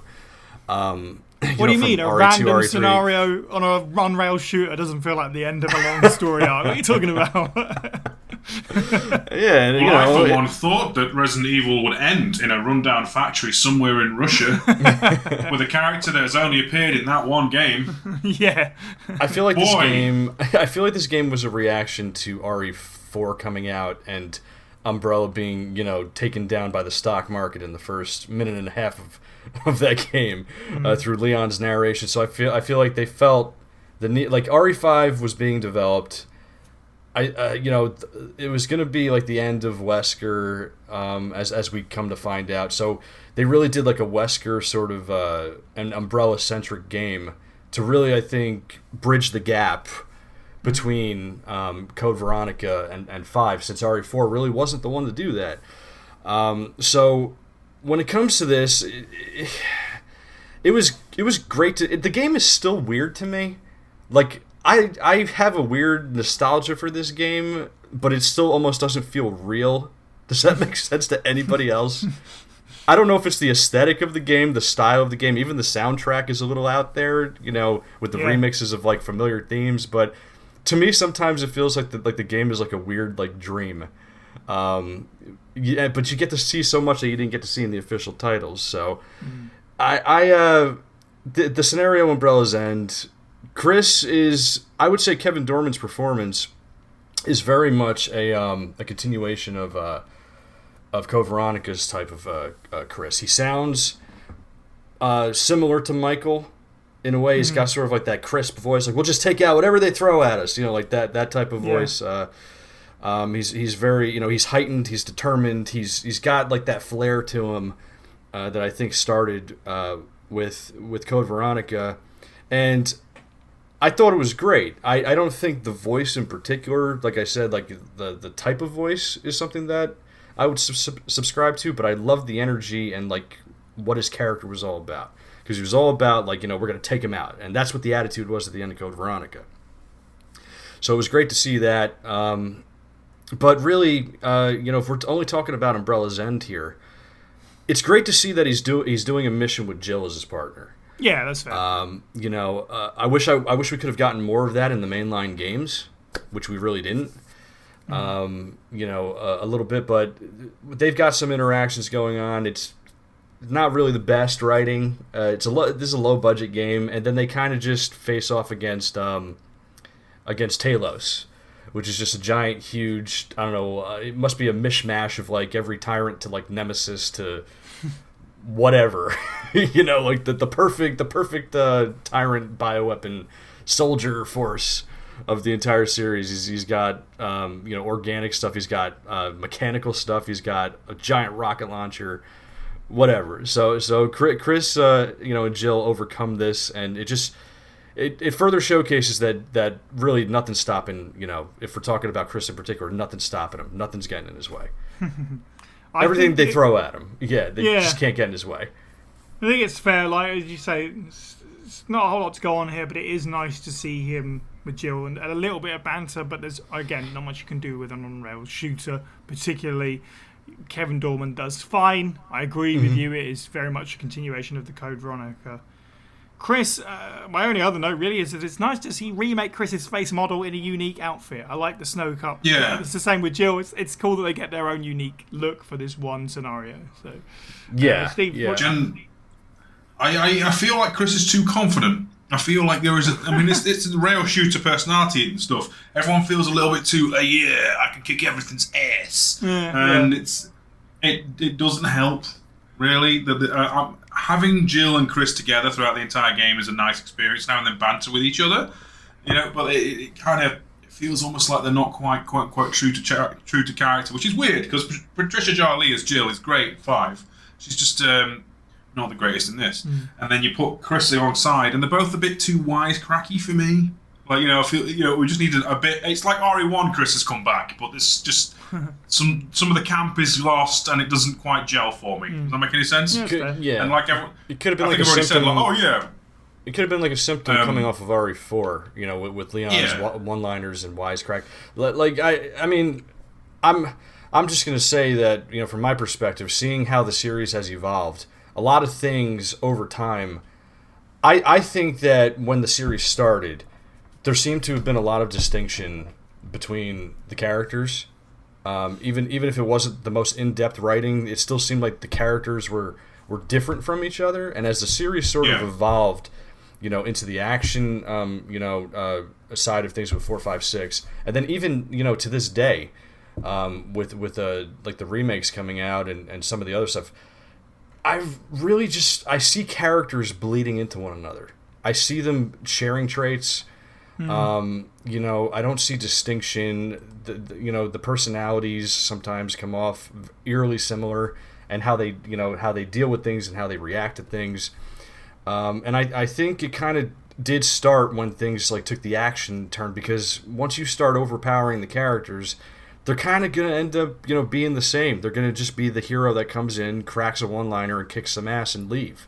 And does it? It kind of feels like they have. It's almost like they know they're in a video game in this one. Yeah, that makes little sense. I do agree with you. Now, I think you said that's kind of like a victim of the fact that it is an on-rails shooter, so it's going to heighten that. But Sonny, you're certainly right with that, where it's like, but this definitely quickened the pace, because that's what you want out of an on-rails shooter. The occasional bit of dialogue, which usually becomes like a cheeky jab at something here or there. So unfortunately, it's going to happen, isn't it? I guess. Yeah, because you have a constant adrenaline rush, kind of pushing you towards the next thing. Exactly, that's what the whole game is. So it's one of those things where it's kind of hard to rate it really, because it's kind of like a totally different thing really. But hey ho. Narratively, it's a shame that Chris and Wesker don't really interact with this one, despite the fact that Wesker's basically playing them for patsies. Yeah. To get the is it the UMF 001 or whatever it's called, the Red Queen, he's basically using them to cause distraction so he can sneak in and steal it. The fact that that's such a pivotal moment for Wesker's quote-unquote arc, like he nicks all of Umbrella's secrets, and Chris and him don't even really interact. I believe there's like a prequel novel or a prequel manga or something where they may or may not interact, but it's not actually in the game. it's actually kind of infuriating a little bit, considering this is a big thing. And this is the setup before RE5 game. Right. Yeah, and the Chronicles games seem to be the two games where it's like the non-interaction with Chris and Wesker. Like you said, like Darkside Chronicles, they don't even interact in the Code Veronica scene, so that's even more of a departure when you take those into account that they didn't meet up. Like they're at the same exact facility again. Wesker's there, at the Russia lab, doing his own thing. I believe the only time that Chris actually has one interaction with Sergei, and it's only the intercom, and Chris in perfect Chris Redfield fashion, another Umbrella Psycho. That's basically it. But then Wesker's there, and he personally deals with Sergei. But yeah, while Chris and Jill take care of the bioweapon Talos, Wesker takes care of the main villain essentially in Sergei, and they don't meet. It's just kind of like Wesker steals the stuff, he gets out of there, and there's a scene where Chris and Jill speak after the mission, and I think they talk about doing like a large blow or something like that, and this is a heavy hit, but and then Chris is like, he's still out there, and they just look to the horizon, and that's kind of like it, and I guess that's sort of like an on the nose kind of way of saying, yeah, RE5 is coming.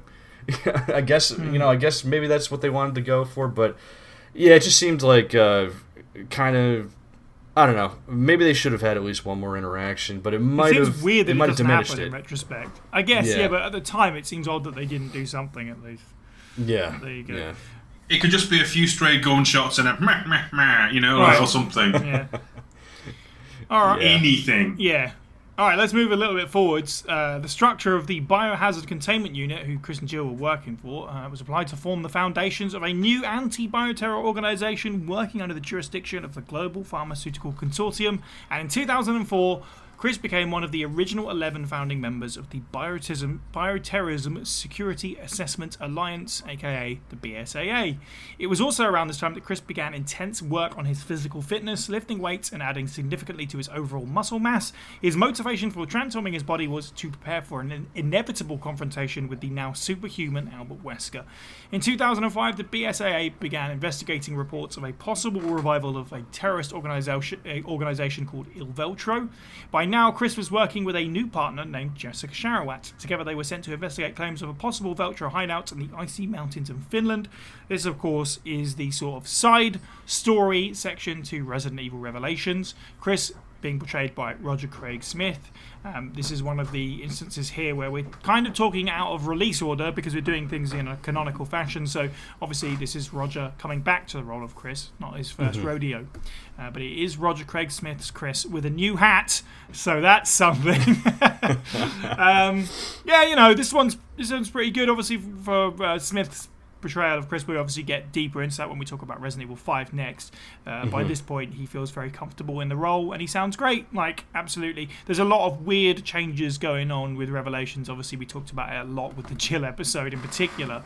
But Chris feels like Chris. Like, he's a nice, sturdy, reliable thing in this game, certainly, from the way that he sounds and the way that his sort of story throughout the game and his interactions with other characters.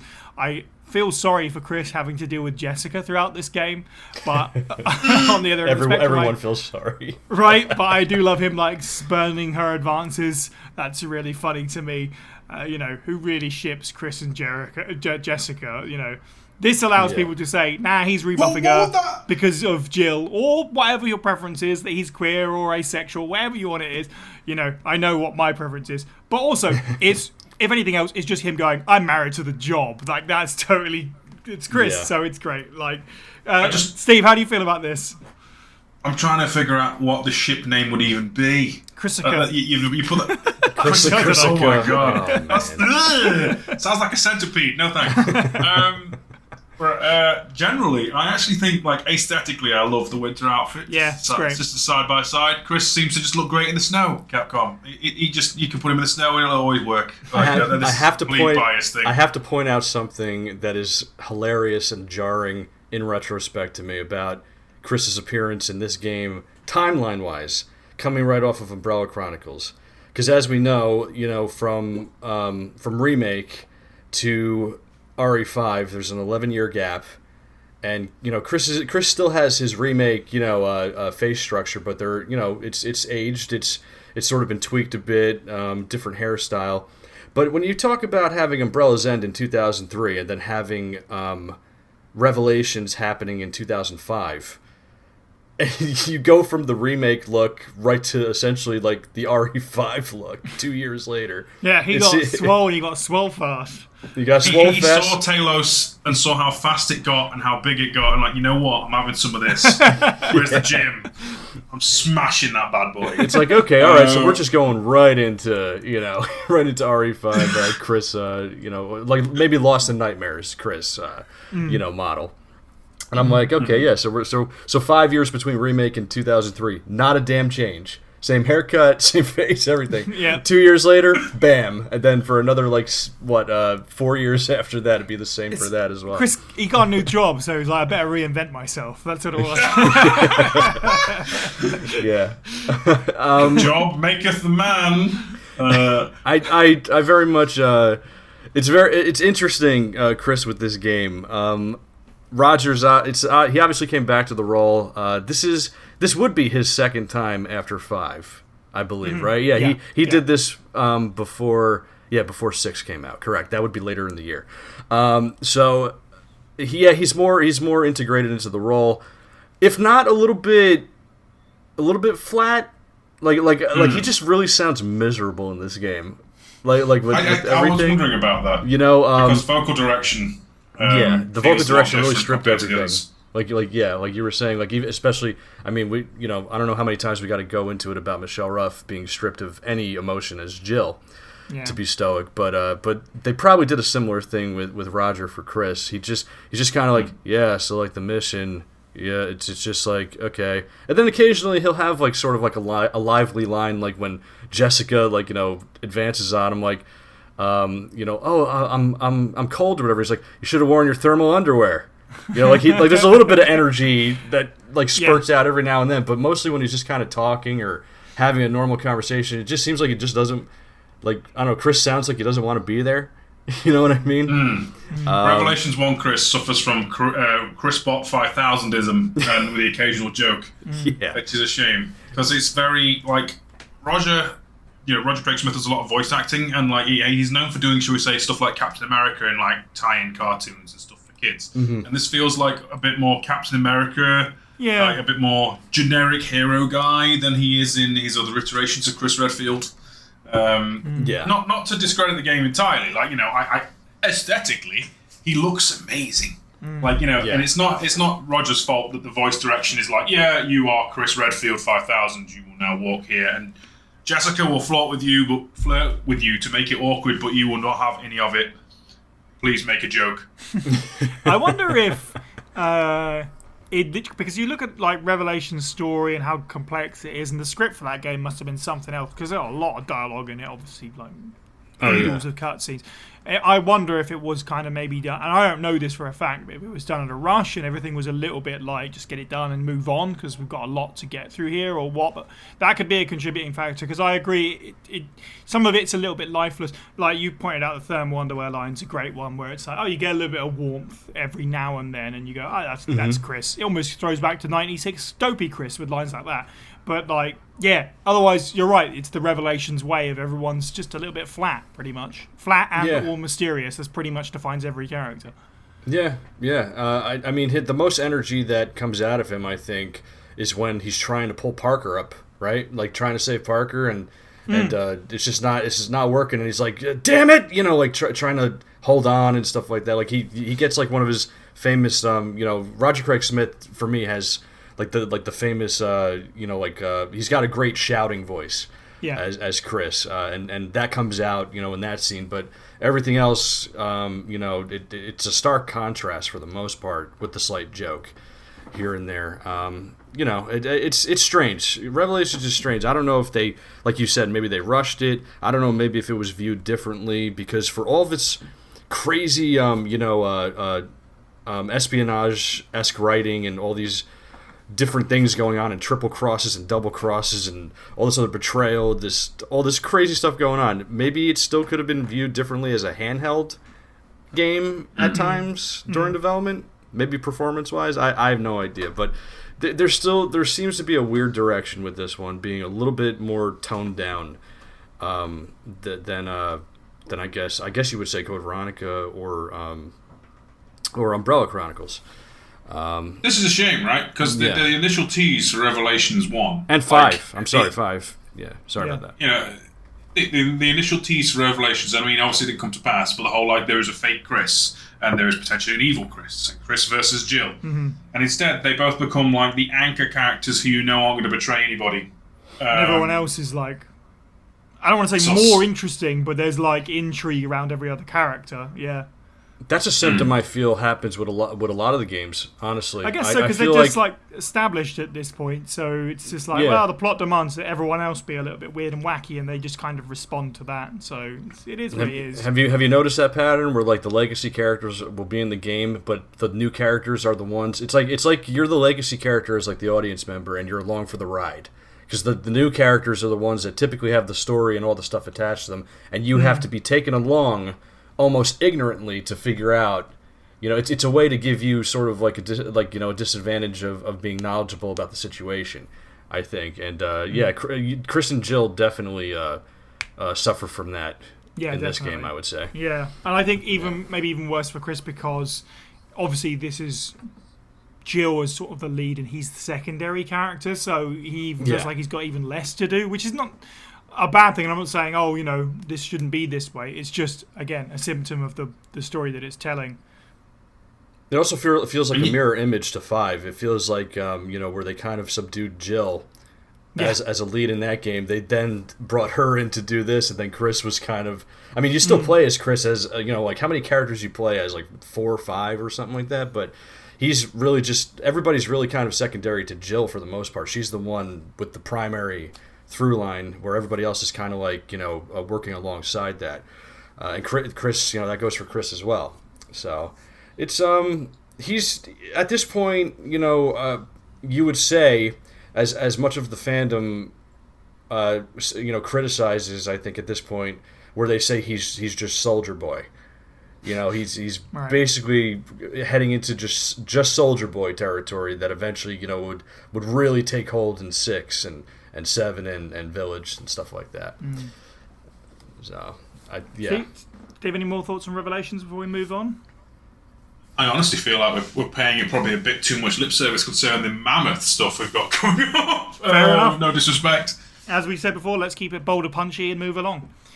2006 rolls around. The BSAA received intelligence on the possible whereabouts of Umbrella's only remaining founder, Oswald E. Spencer. Hoping he could lead them to Wesker, Chris and Jill agreed to arrest him under orders from the BSAA's European branch. But, as if by fate, Wesker was already waiting for them, and another battle ensued. Only this time it ended with tragedy, as Wesker gained the upper hand over Chris and was about to deliver the final blow when Jill tackled him and sent them both smashing through a window. By 2009, Chris was becoming burnt out and begun to wonder if his quest was really still worth fighting for. He'd also heard unsubstantiated rumours that Jill may still be alive. In March 2009, Chris took part in the BSAA operation at Kajuju in Africa to arrest a bioweapon smuggler named Ricardo Irving, who was selling new bioweapons to American buyers. So, Resident Evil 5, this is a big one, certainly, as we said. We've mentioned it several times, so I guess that does really say how much of a linchpin it is, and it's kind of conclusion of Chris's big story. Roger Craig Smith coming in for the first time to play Chris Redfield. Steve, I'm going to start with you. What do you think of Roger Craig Smith's performance as Chris in Resident Evil 5? Fantastic. Mm-hmm. It feels like concerning the narrative that we know Chris has gone through. This feels like the way Chris should be is the way he is portrayed. It feels like he's not necessarily the perfect Chris, but he has the right tone and mood, and a lot more complex than most Resi protagonists tend to be at this point. Mm-hmm. Like, you don't normally start a big adventure horror game with a protagonist who sounds like they are depressed and broken. And Chris, like in that opening car journey where he's doubting himself and stuff, and he first meets Sheva and he's worried about her being a partner and stuff, it's great.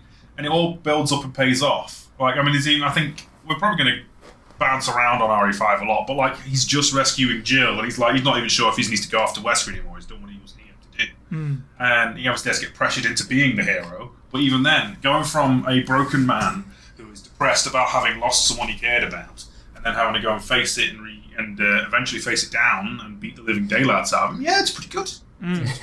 I agree. Yeah. Like, not only does this kind of like finish off an arc for Chris, like as a game, Chris has a complete arc in this, being this desensitized character to, you know, the never-ending evils of bioterror, driven by the fact now that he's lost his partner and best friend, and then coming around to the fact that he needs to keep fighting by the end of the game. And to that end, as you said, like, Chris gets a bit more flippant about things in certain parts of the game. Like, there's a section where he walks away from Sheva at first just to pursue his own goal, which at this point he realises is to find Jill and nothing else. Like, the BSAA kind of mission is over with, but he's like, well, this is my thing now.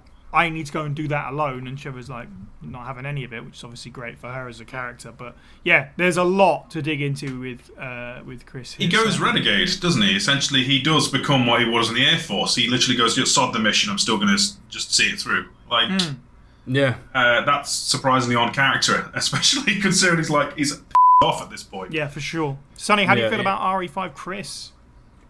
I think it's the second best Chris in the series. I think Roger is excellent. I think arguably, he would be considered the best. He definitely had the most to work with his run as Chris between this and RE6. Right. I still have my personal bias that I would have loved to have seen how Joe would have taken on this version of Chris, but since we have Roger. He's my second favorite Chris, and I think the evolution of the character, he's worn out, he sounds a little deeper and grizzled, and I think it was just a perfectly executed in that sense. I've got conflicting opinions about how he is mentally versus physically in this. I'm not sure I'm a fan of the giant biceps. Look, I can understand why they're saying it story-wise, but I still think it's maybe just a little bit too over the top, kind of like how the action in the game is. Sonny, you're like the real Chris buff here. Would you argue he's like a little bit slimmed down, or is he about the same in Lost in Nightmares? I think he's bigger in Lost in Nightmares than he is in like Remake, but I think he's a little bit smaller than he is in the base game. So him taking not to go a bit cart before the horse, but him taking the beating he does again in Lost in Nightmares probably galvanized him to even pack on even more muscle. Yeah. That's arguably a good point, a good argument for that.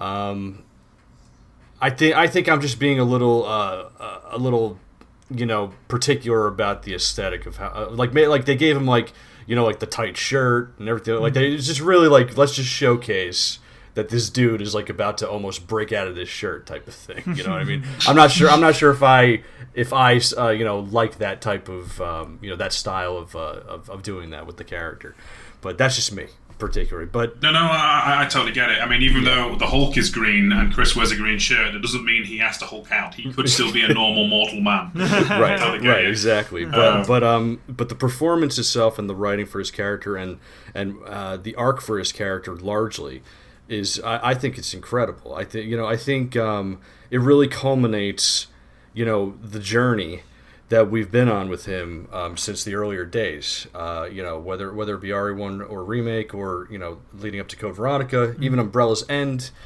Everything has come, to this point. Do we want to go into Lost in Nightmares first before the base game, or do you want to just kind of talk about it? No, absolutely. Yeah. Go ahead. Why not? It's all part of Resident Evil 5 at the end of the day, so we might as well get into it now. Yeah. Okay. Lost in Nightmares.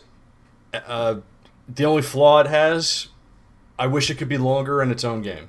Yeah, I thought it was amazing. For sure. I freaking love. This should have been the revelations we got. Yeah, this should have been. Yeah, the actual revelation.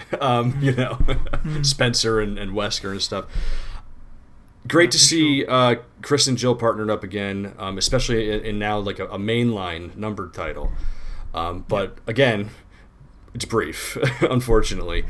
But to the fact that they're both on this mission, it feels familiar because it's another Spencer estate, one that is arguably the original that the one in America was modeled after. And the fact that it's so central, this like they're going to basically confront Wesker, or no, they're not going to confront Wesker. They're going to confront Spencer.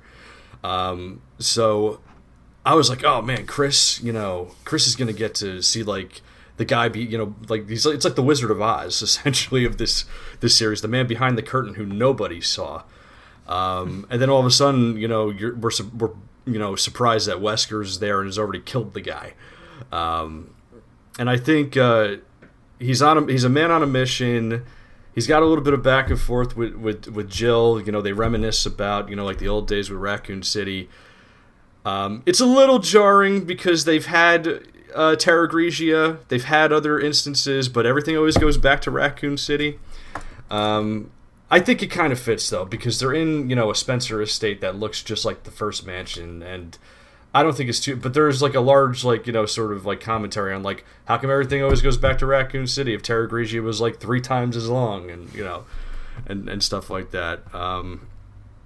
We just don't care about artificial cities in the Resident Evil world. Yeah, people apparently don't matter compared to Raccoon City citizens.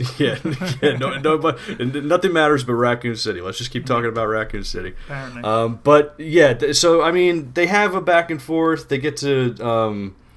He's obviously more serious at this point. It's Jill actually who, I find her to be the one who's more level-headed, more balanced in terms of. Whether she would have to get emotional or be professional, and here she's kind of like the one who's got more of like a warmer sort of even almost jokey disposition. Here, there's the cut line, of course, about dating the girl from what was it from it wasn't IT, it was or something. Yeah, it was something like that. And it gave Jill more of a personality, something that I thought maybe Chris would initially have, but I think the transition of him being so hardened by his experiences, and taking a beating with certain things, and just he's like so determined to the point where maybe it's like the job has consumed him at this point. So the ceiling trap. They have a different reaction. Jill's line is like, man, you sure know how to keep a girl waiting. And Chris just says something like, I think he just says something like matter of fact, like, okay, let's go. I don't remember exactly what it is, but he's just, there's like no joke, man. Like he's just, any sort of like, we sure got to the root of that problem. It's like, it's gone at this point. Yeah.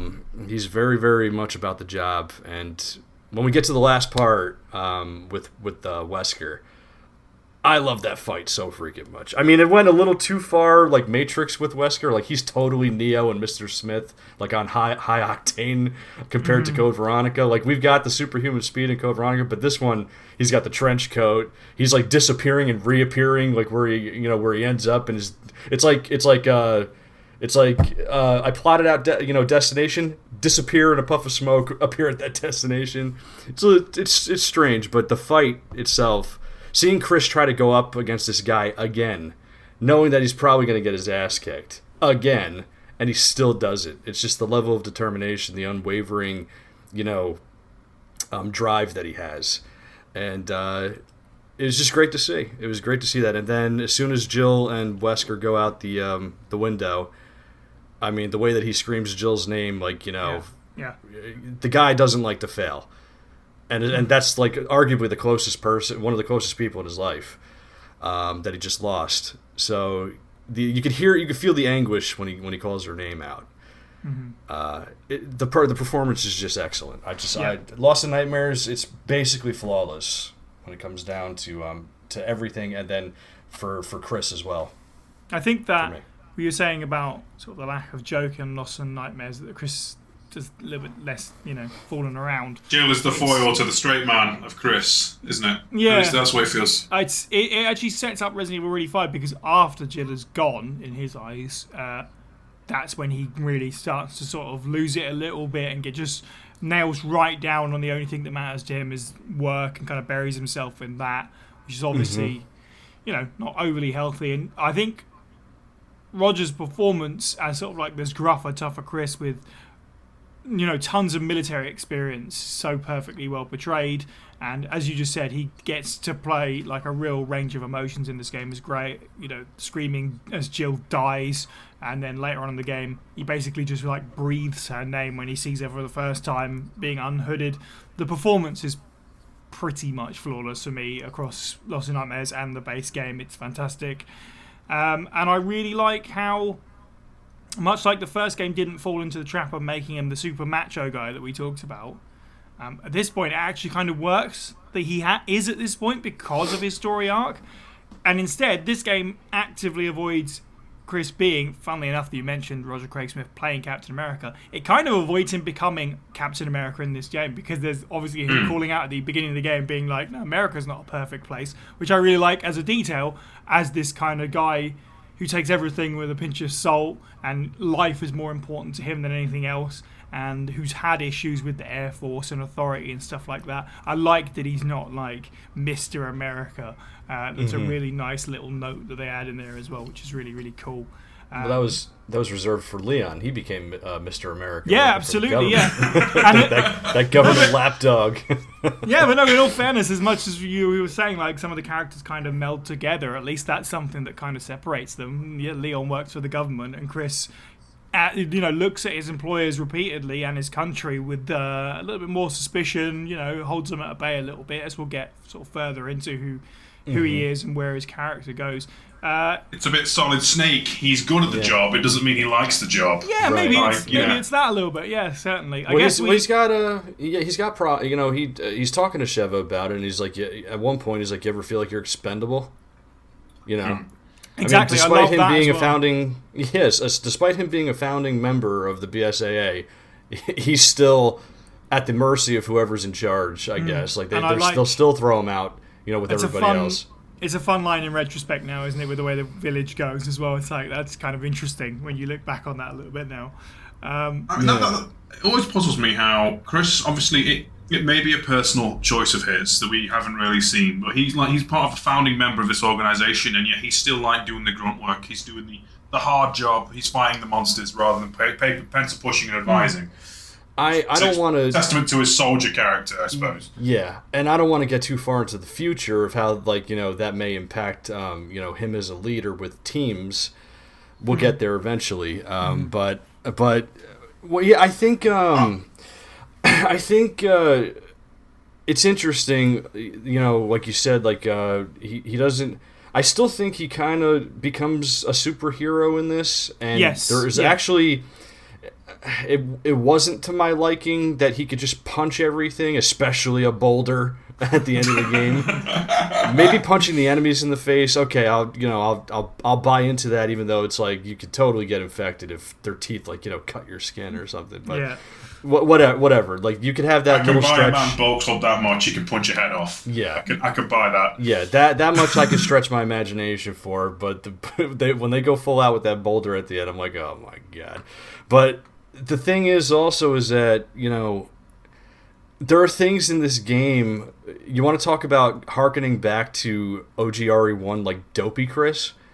He really, some of the things that, he says in this game really makes him come off like a meathead. You may not know it at first, but he says, oh, I'm no superhero to Sheva when they're, on that hovercraft or whatever. Mm-hmm. And then he's like, hold on. And then he, launches off like a jump. They go airborne with that thing moments right after he says he's no superhero, but he does a superhero thing like that. And then it's a little humble brag. He knows what he's doing. He's trying to show off. I'm not that cool. Watch this. Check this out. Yeah, but in general there are the performance is perfect, but some of the writing is jarring. I can never ever just. I heard this on the REP podcast. A while back, and I think it was Stars Tyrant who brought it up. The fact that his whole reason for taking this mission is basically that he got an anonymous tip or something like that. He got wind somehow that Jill might still be alive. He's been looking for her for 3 years between this and Lost in Nightmares, taking every job possible. to see if she's still alive. His drive for her to still be for her heart to still be beating just never left his mind. So the fact that it goes to a scene within the game where he's in the elevator with Sheva and he hears Excella and Wesker talking on the radio. Like it kind of bleeds into their channel, I guess, or something. And he says something like, Wesker, I thought he was dead. And I'm like, well, if you think Jill is alive this whole time, you really don't suspect that, the one who's superhuman, with a larger vitality, you don't think that maybe he'd still be walking around too? It's a little strange.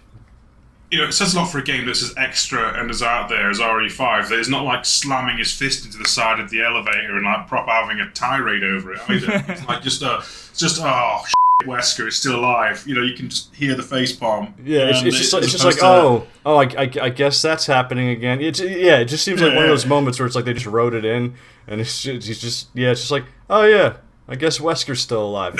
All right. That's just a quiet, yeah. And then he's like, and then we get to the climax, where they're in the temple and stuff like that, and Wesker's like, she shows up, he's like, you haven't changed, and then Chris is like, Wesker, you are alive, and then he unmasks Jill, and then he's like, staggered. Excuse my language. He's astonished that this character, that Jill is actually still alive, but he was hoping that she'd be alive. This whole it's just there's certain things where it's you could tell they're going for the dramatic moment, and it's thinking about it, in retrospect, it's it's strange. It's strange how that differentiates between the two. Right. So it makes Chris seem okay, he's been working those biceps a little bit, but where's your head at, buddy? Sometimes. It says a lot though, because you think about it, Chris is a quiet, down on himself guy at this point. His confrontations, for example, with Irving are just a guy who's is just complete contempt and sneering, doesn't take him really that serious. But the second Wesker's there, he's switched on and focused, gone pointed. Yeah. It's amazing how much the threat of Wesker and the appearance of Jill enliven him to the things around him. Because Irving's trying to blow up a friggin' oil rig on. He's got as much interest as oh, okay, cool, let's go. And that works there's not perfectly. much of a panic in him. Yeah. And when he finally kills him, it's poor bear. That's it. No real any satisfaction in having taken him out. Yeah, having just fought a giant squid man. It's okay, cool. And I think it's actually great. Despite sort of those those wavering moments where it's okay, does this really kind of make sense with the distinction between Jill being alive and then Wesker being alive, stuff like that. Largely, the Irving stuff, and the distinction between those two things, it really does, stand out. This is the culmination of a guy who's been doing this for 11 years. It's not nearly his first rodeo, and it won't even be nearly his last. Exactly. He's almost despondent. He knows how much he's going down. He could just. He's a Stackham, just anybody, nobody villain. He's already killed God knows how many at this point in his career. Yeah, and I think it's a testament to the focusing on the character, the quality of Chris, he values I guess he values people, certain people in his life, differently. Wesker, he just wants to get rid of, but it's it bothers him so much because he knows the significance of Wesker's involvement in all this stuff, and obviously it started with the betrayal all the way back in '98, and stuff like that. But then Jill, the difference in the significance of the people in his life compared to how he's had to deal with just the crazies, who just want the power or want the glory, with these viruses or causing all this damage and stuff. It's really another testament to Chris's character, when it comes down to it.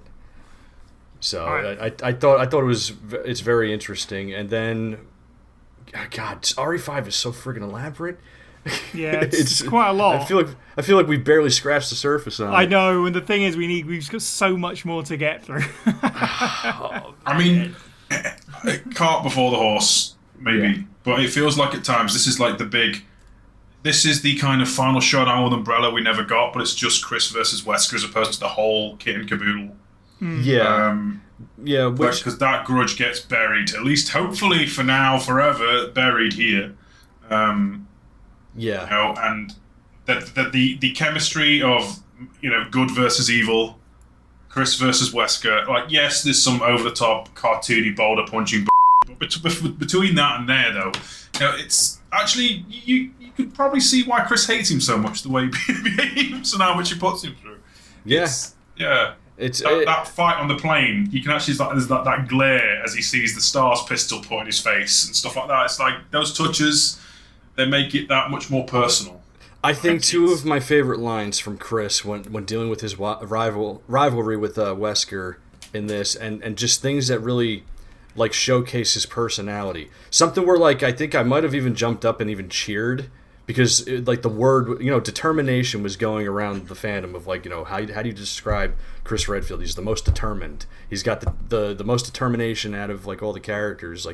And when they start fighting on the ship prior to taking off, there's that cutscene where they speak to each other again, and what is it? It's things are getting Wesker's things are getting real interesting now. Hey Chris, do you think you can actually defeat me? And Chris says the line that it just encompasses his entire personality. He's either way, I'm not going to stop until I'm dead. And I'm there's the determination right there, dude. That completely is just down to the core, and he's saying it to his arch nemesis. It's just the perfect, everything just comes together right in that moment there. And then the other line that I really enjoy, it's on the aircraft itself, where Chris finally gets the upper hand with the what is it, the PG-67AW. He's got the syringe in his hand. I thought I got it wrong for a second, actually. Something like that. Yeah. Wesker's already weakened. They already jabbed him once on the ship, so he's kind of wavering in and out of his powers. But they finally get him subdued enough that Chris jumps on his back and he's I've had enough of your bullshit. Jabs him again. You're just another one of Umbrella's leftovers. And that to me is kind of the that's the attitude. He's kind of in a way symbolically going against his former superior. I know that it's a stretch to say it. It's not literal, but you could. I mean, you could hear him to be his boss. Yeah, but you could hear him also saying that line probably in defiance to other superiors. If he was that headstrong back in say the Air Force or something, if he really disagreed with something, you know what I mean? If he was really adamant about something and moods were getting heated up and stuff like that, I could see him or hear him saying that. And to hear him say something like that too, this game really just kind of hammers home a lot of the personality traits very well, and I could really appreciate it for that. So it's very, I don't know, just puts a smile on my face. There's so many times during this game where they did stuff like that, and it just made me almost cheer. Yeah, that's fair. I think since you guys have sort of put your cards out there, I'd say that if we were talking about favourites, this might well be my favourite Chris appearance, and it probably has something to do with the fact that it's so perfectly, all for the silliness aside that it gets into the late game, but it does close off an arc, and it does, Chris, as I said, has a start, middle and end with this story. Certainly I really appreciate everything that Resident Evil 5 does from a story perspective, so that might explain why when I think of Chris, plus the fact that obviously being a massively selling game, it's really become an iconic design and iconic story for him, but this is certainly one of my favourites, if not the. There's an old saying that states that life can either happen for you or life can happen to you. I can't speak for anyone else. Everyone must cut their own path and face whatever hell comes their way. If I were to apply my own to such a strict principle, I truly believe that life, in more ways than one, took me on its own joyride. The distant memories which make up my life are a series of events in which I lose something even if I come out on top.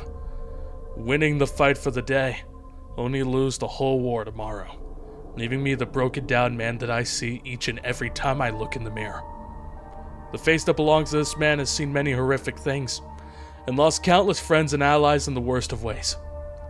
Yet here I am, still fighting the same tireless war to which there is seemingly no end. and the brief moments when I can find some peace of mind, some moment of relief from the consistent madness of this world. It almost always ends with waking up in a cold sweat, screaming into the darkness. I haven't had a good night's sleep in what feels like a century. Every night I rewatch in pain and agony as each of my dear friends are cut down one by one, over and over again, by an unstoppable force. It's like watching an old horror movie on repeat, except the only scenes that play from the reel are the death sequences. Starting from that fateful night during the summer of 1998 in Raccoon City, when true evil showed its ugly, rotting face, all the way up until now in this ghostly, snow-covered village. I've been fighting to stop bioterrorism for roughly 23 blood-soaked years now. There was nothing in my training that could have prepared me for what I faced that night in that godforsaken mansion of death, nor what was to follow as the evil spread worldwide. It's by some small miracle that I've never contracted any of these dangerous contagions, or gravely fallen at the hands of those who had created them. I thought that the world would be a better, safer, and overall more secure place once Umbrella was put out of their misery. I'd come to find that their downfall would only create more like them, using what they had left behind, or sold off to the highest bidder on the black market. Weapons only made more wicked by someone else, who became just as deluded as them. Evil never dies, and yet here I am, still trying to put an end to it once and for all. Although it seems there is some shred of hope in all of it. Since the fall of the Umbrella Corporation, those who hated their former employer mobilized themselves into a new organization by the name of Blue Umbrella. They now work every day to clean up the mess they made, while helping those like myself who fight to stop companies like their former masters. A bizarre twist of fate that in all my years I never saw coming. It's hard to place my trust in them, but I have more pressing concerns right now. I've been off the grid for some time, silently making myself invisible to those in the BSAA. I took those whom I felt I could trust to form my own covert operations group that I have now called the Hound Wolf Squad. I chose them, and I chose them well. Together, we completed many successful missions prior to leaving the BSAA's watchful eyes. There were others that I specifically left off this team for my own reasons. Jill. I didn't want to involve her in all of this. She's been through enough already, like myself. I almost lost her back in Africa at the hands of Albert Wesker. Again, we won the battle and lost the war. I don't want any more of the people I care about to die because of my choices. I have a feeling that this mission in Europe may be the last. Either way, those who have died won't do so in vain. It's time to lay these ghosts of the past to rest. Let's briefly touch on a side story now and really try and sum this up as quickly as possible because we've got some more monstrous games to come. In 2010, Redfield recruited Piers Nivens to the BSAA after being impressed by his shooting skills with the sniper rifle. In August that year, Chris was called back into the field when he went to Philosophy University in Western Australia to assist his former teammate Rebecca Chambers following a number of strange student disappearances. This is Biohazard the Stage, for those of you who haven't necessarily seen it or even heard of it. Yes, it is a stage show put on in Japan that is, I guess, technically canon. Yeah, it doesn't disturb anything, so why couldn't it be canon? And it does take place between 5 and 6, and it introduces Piers a little bit.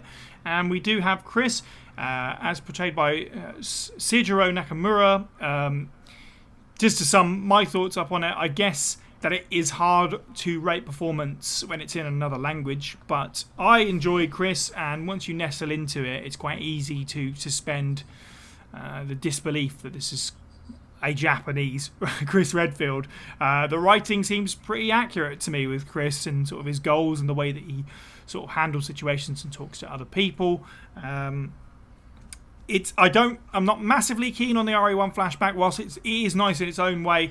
Chris comes off a bit too action hero for me, but that might just be the pacing of the thing to get through that flashback as quick as possible and to get us sort of on the rails with the actual story they're trying to tell, so I can kind of forgive that. And it was nice that he had his Resi 6 accurate costume. Steve, what do you think of the stage, briefly? I think you've pretty much touched on everything I would like to say, but generally I like the fact that it's Chris on the job and he's not in either a really stressed out state, as he is going to be, or a despondent, sad state, as he just previously was. And so it's nice to see this is what Chris is like when he's just doing his day job and he's having You're a right, normal actually. one. Being that it's set between 5 and 6, which are like two massively dramatic stories for Chris, you're right. It's nice just to see him just doing a thing. Yeah, and he's you know, as far as like protagonists of this level go and have been, he's actually just an alright dude. Like, yeah. I actually like that about him. He's kind of like he's basically settled into being like sort of like the leader at this point. I think like the leader that we would end up seeing in 6. Like you could see that sort of like that transition unfolding here. He's coming in. He's handling the situation more. I wouldn't say by the book, but it seems like more of like it's not like we say it's not a personal mission. So he's coming in. He's like he's trying to get everything under control. Piers is his the one who he views, as we find out in 6, would be the one to take over for him at some point. And he's taken him under his wing. So everything seems very much like getting the situation under control with Chris, and it's completely on brand for him. And I think when it comes to, there might have been like a moment. I'm going to be very honest. I watched this very recently all the way through, and I'm trying to remember it. I don't have as much knowledge or as much retained memory on the stage itself like other titles. But if I recall correctly, there was like an instance where like Rebecca was under attack, I think, and you see Chris kind of like he goes into that mode where it's like it's somebody dear to him and he tries to like protect her. Am I getting that right? Like somebody makes a comment about it. I can't remember since I've seen it, to be honest. I feel like somebody makes a comment about it, like like protecting Rebecca or something like that. I cannot remember though.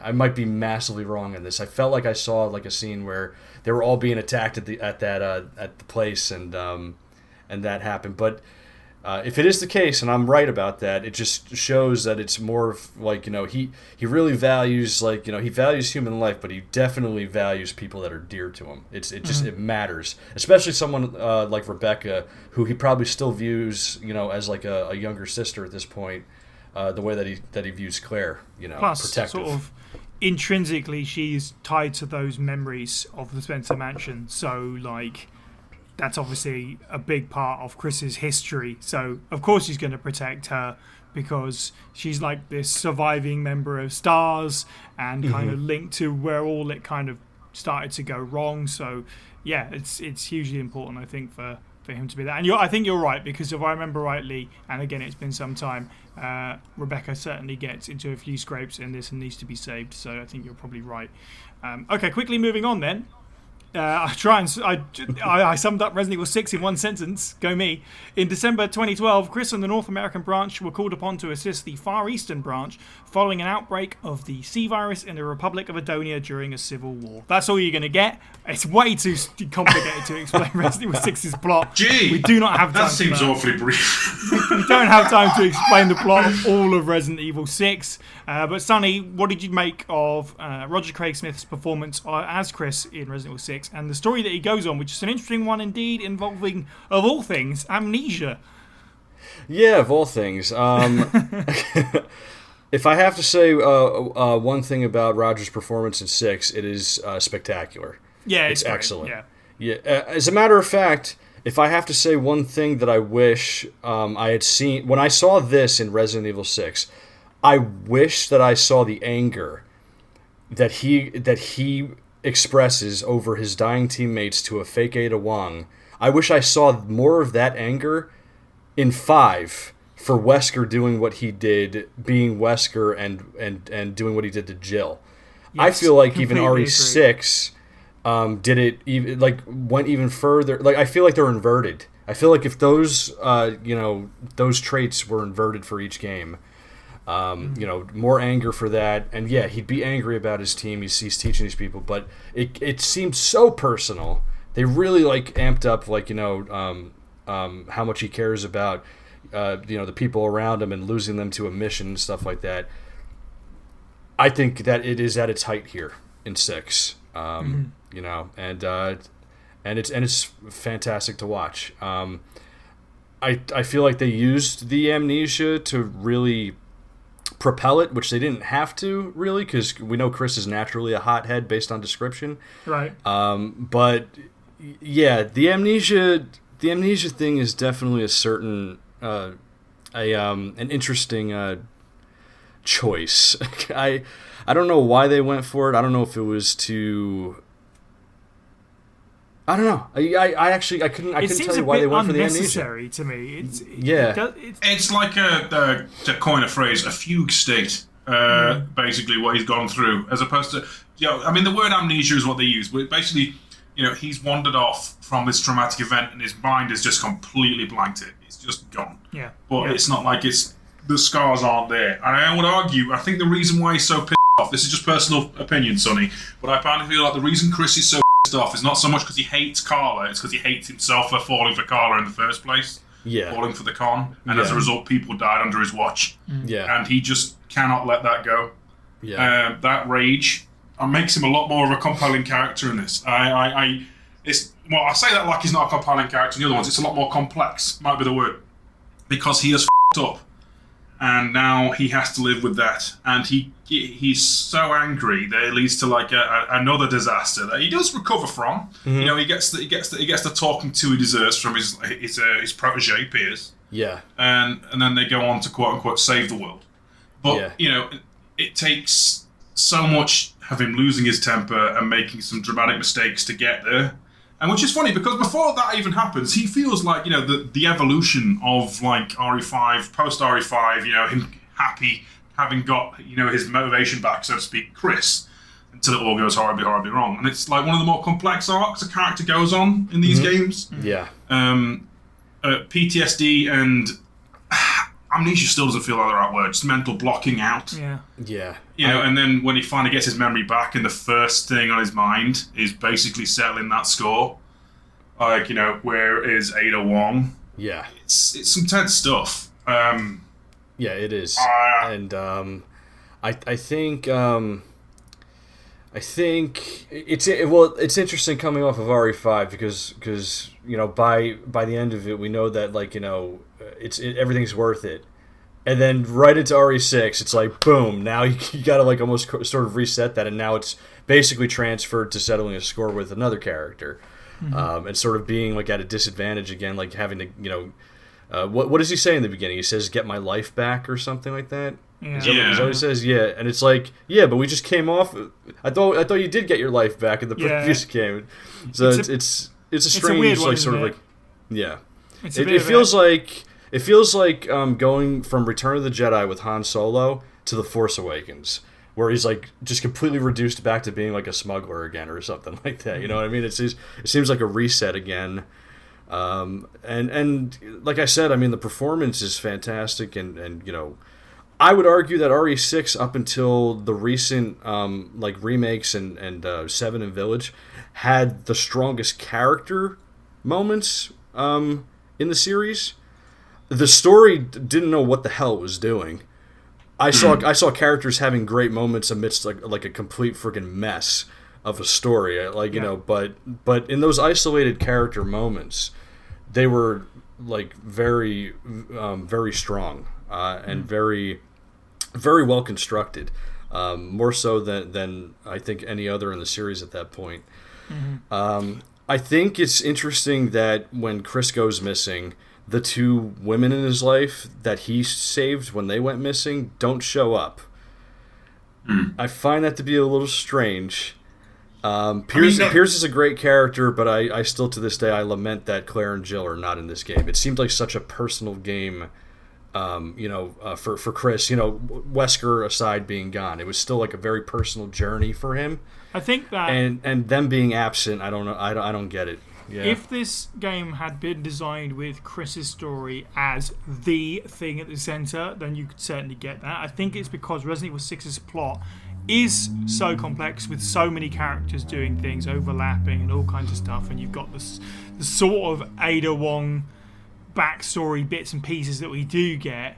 Yeah. That's probably why. If this was like Resident Evil 5, like a Chris specifically led game, you'd probably get that. But it is what it. Like I actually, So the game is so massive. I feel like it still would have worked because you'd have okay. Let's do it for instance. Like if instead of the Helena like aspect, it was like Claire was with Leon or something, because TerraSave was also attending the stuff where President Benford was making his speech, and then somehow that brings Leon and Claire together. Then all of a sudden, inevitably, you're going to get Sherry, so they're all going to reunite. Then Ada's there. Yeah, totally. It's definitely an RE2. And then the Avengers theme plays. And then the Avengers theme plays. I don't mean in a patronising. It was this should have been definitely the Avengers of it. Yeah. If RE5 was definitely more of an RE1 centric story tie-up, RE6 should have been an RE2 story tie-up that we really didn't get. We could Chris in definitely do like a what we wished Resident Evil 6 podcast could be. That would be like an entire other thing. Yeah. No, I know. I'm getting off track, but I feel like it kind of the reason why I'm to make a short story long as I often do. The reason at at the heart of this thing is because I think it really impacts Chris's sort of story in this.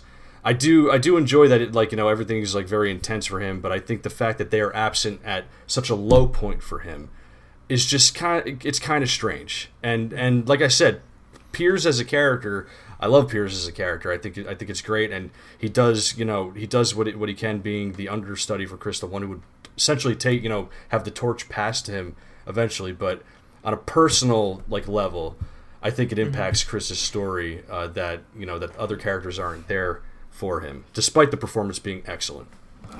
It's frustrating. Yeah. Not to jump in, but the RE6's Chris campaign has some great character moments, particularly Chris Pierce. Chris interacting with Leon, even the bit with Sherry and Jake.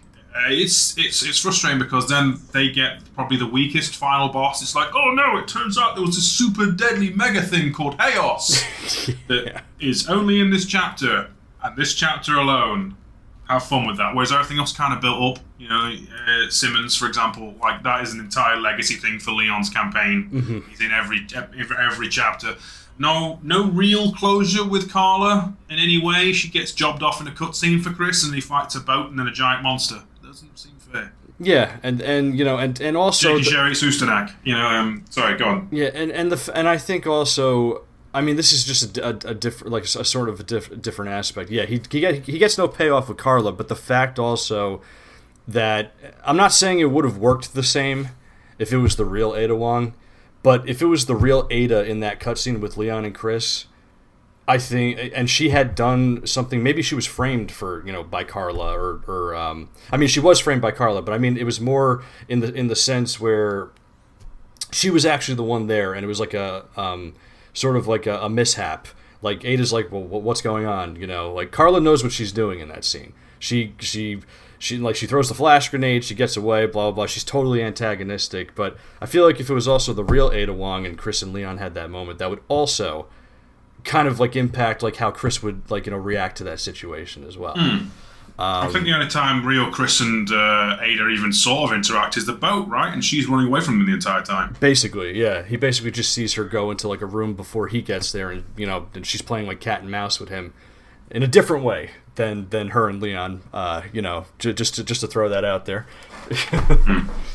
But yeah, I think that's the like you said, Sai. It's hard. It's very complex and hard to talk about the story of RE6 because it's conflicting. The performance is arguably Roger Craig Smith's. Roger Craig Smith's it's the height of his performance. I think he certainly has a lot of wavering emotions as the character in this game, but the story, it's hard to really kind of besides those character moments, make sense of the journey. I really wish that Chris had kind of retired after this, personally, but then he kind of just goes into should we ask? Being the job again, at the end after Piers dies and all that. He's got the renewed stuff. It seems like another thing with RE5. It's oh, I'm renewed again. I'm going to do it again. You know what I mean? That type of thing. Yeah, I know I said let's not make a fan version of Resident Evil 6. Yeah, I'm sorry. I'm getting off track. No. But I, it has to be said that I agree. I feel this should have been the end of Chris's career in Resident Evil, however you want to take that. I mean, I know plenty of people agree that the story very clearly in this game is leading up to a Chris sacrifice that Capcom kind of bottle at the end there.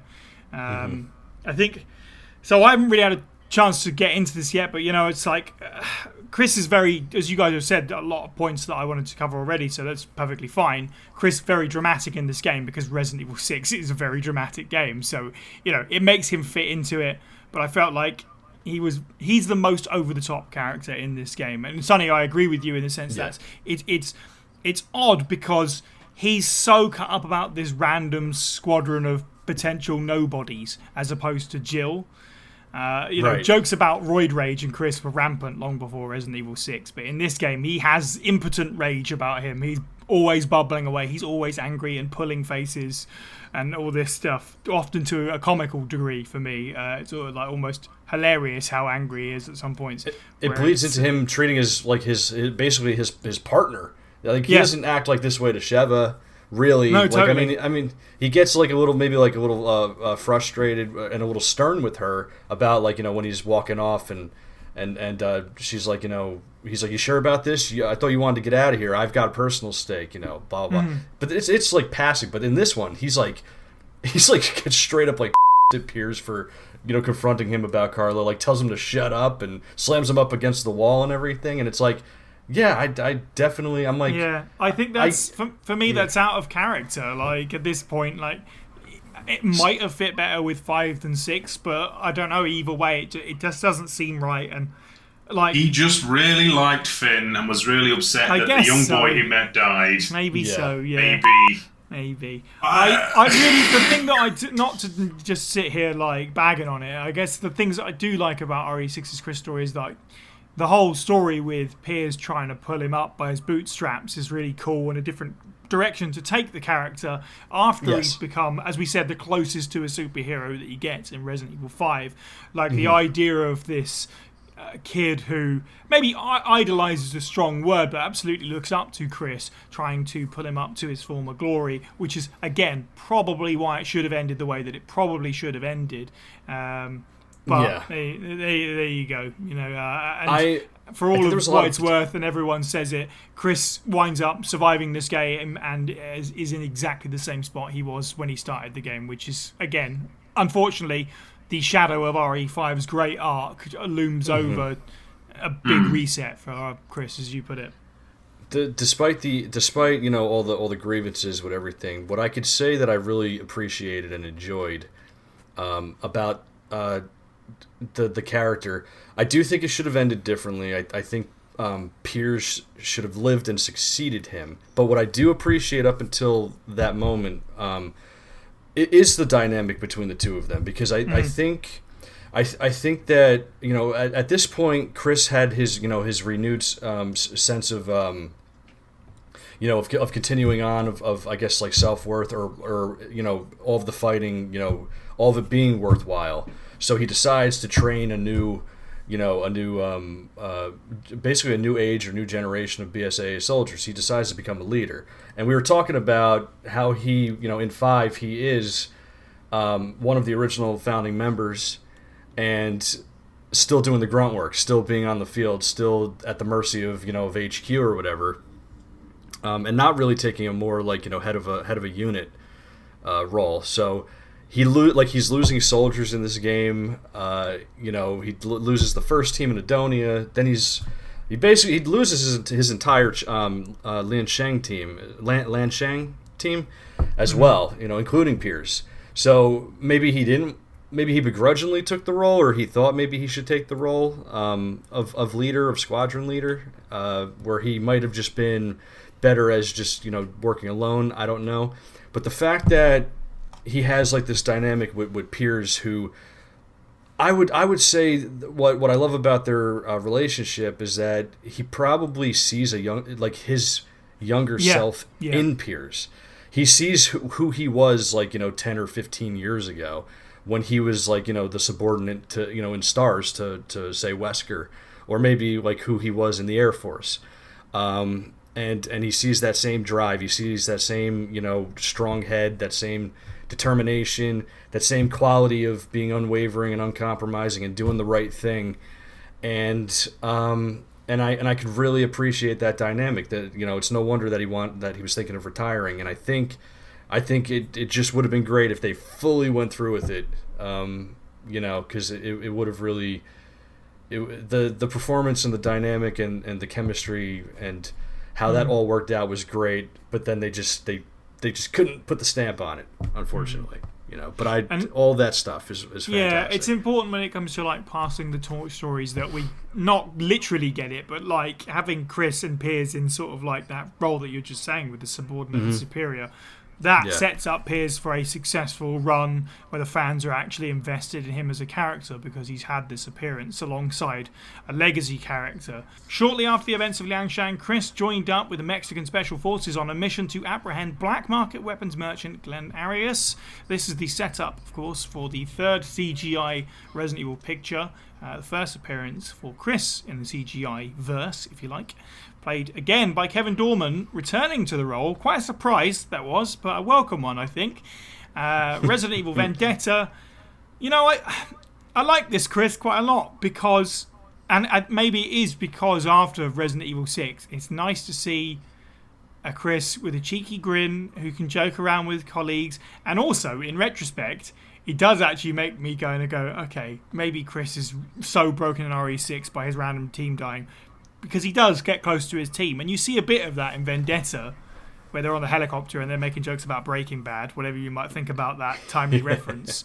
It's like you get to see him sort of like interacting with his team. So, yeah, okay, of course he's going to be emotionally cut up about it. So it is nice to get that and be like, yeah, okay, rather than just seeing them on a mission and then they all die, you get like an introduction to them a little bit.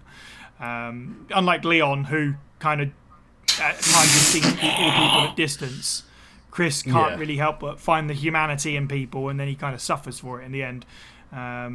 Which is, it's on brand for him. Again, always the human value over the job.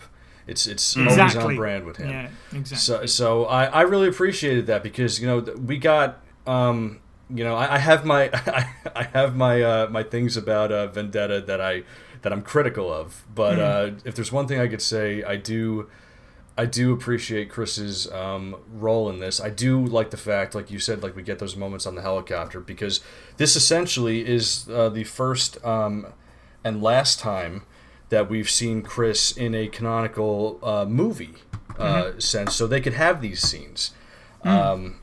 Yeah, totally. In the games, although I don't see why they can't at this point, the way the games have evolved, the games always like to kind of just throw you right in the action. And if you do get any moments to kind of stop and think for a second, quickly something else is going to show up and you got to just go. But we do get to have some of these, like, sort of like, take a second, unwind, talk about Breaking Bad or what have you. You get to see, how he interacts with other people, and you get some personality in it. So I really enjoyed, that much of it. The performance from Kevin after 10 years, it's like he never left. I thought he did a great job in Umbrella Chronicles for what it was. Again, not necessarily my ideal voice, but I think his voice it seemed different in this one. Yeah, I think he's matching closer to someone to Roger Roger rather than yeah. Joe, and it just seems to work better for him. I literally put in my notes that he's redeemed himself here for me, because not that his performance was bad in Umbrella Chronicles, it was just sort of meh, it's fine. Whereas this, I actually quite liked him in this, so... Yeah, I think that he's stepped back into the role, quite effectively. I thought he gave a great performance. Chris still has, that he's got that hot-headedness about him. He's going at it with Leon about... Leon's just like, I don't care about anything, I'm just going to drink. They've effectively, this is RE6 inverse. Yes, it is. It's just an excuse for Chris and Leon to get angry with each other again, which is a little bit boring for me. But they've switched the characters completely. Like Leon's in RE6 he's got sort of the mission, and Chris is in a bar somewhere being an ass. And then in this, Chris has a mission, and Leon's like, yeah, well, I'm on vacation, so screw it. Yeah. And then they kind of flip the characters here, and that's where I'm talking about where like sometimes the series starts to bleed things into one another. For Leon and Chris, this is definitely the title to have really done that. But I think it works better in this. How we're saying how we had problems with like Chris's sort of like origin in 6. This one seems to be more on brand for the characters, where Chris is determined, he has the mission, he's got something, and they kind of address Leon's sort of past, at least his original past, with just having like even RE2, it's like a passing few moment, too many like drinks a book or before something, before getting to the first day of the last man job. standing. Yeah. So I thought that was a nice touch. Not everybody might appreciate that, but as as someone who's very much integrated into the lore and who appreciates the lore, I agree. I thought that was a nice touch. Also, I think it's also worth noting that what else makes it help is that the reason that Leon and Chris are clashing in RE6 is just a dumb misunderstanding over the identity of Ada Wong and stuff like that. Whereas in this, you're right, it's truer to their characters why they might necessarily clash. I didn't necessarily need to see it again, but given the choice between the two, I prefer this one certainly.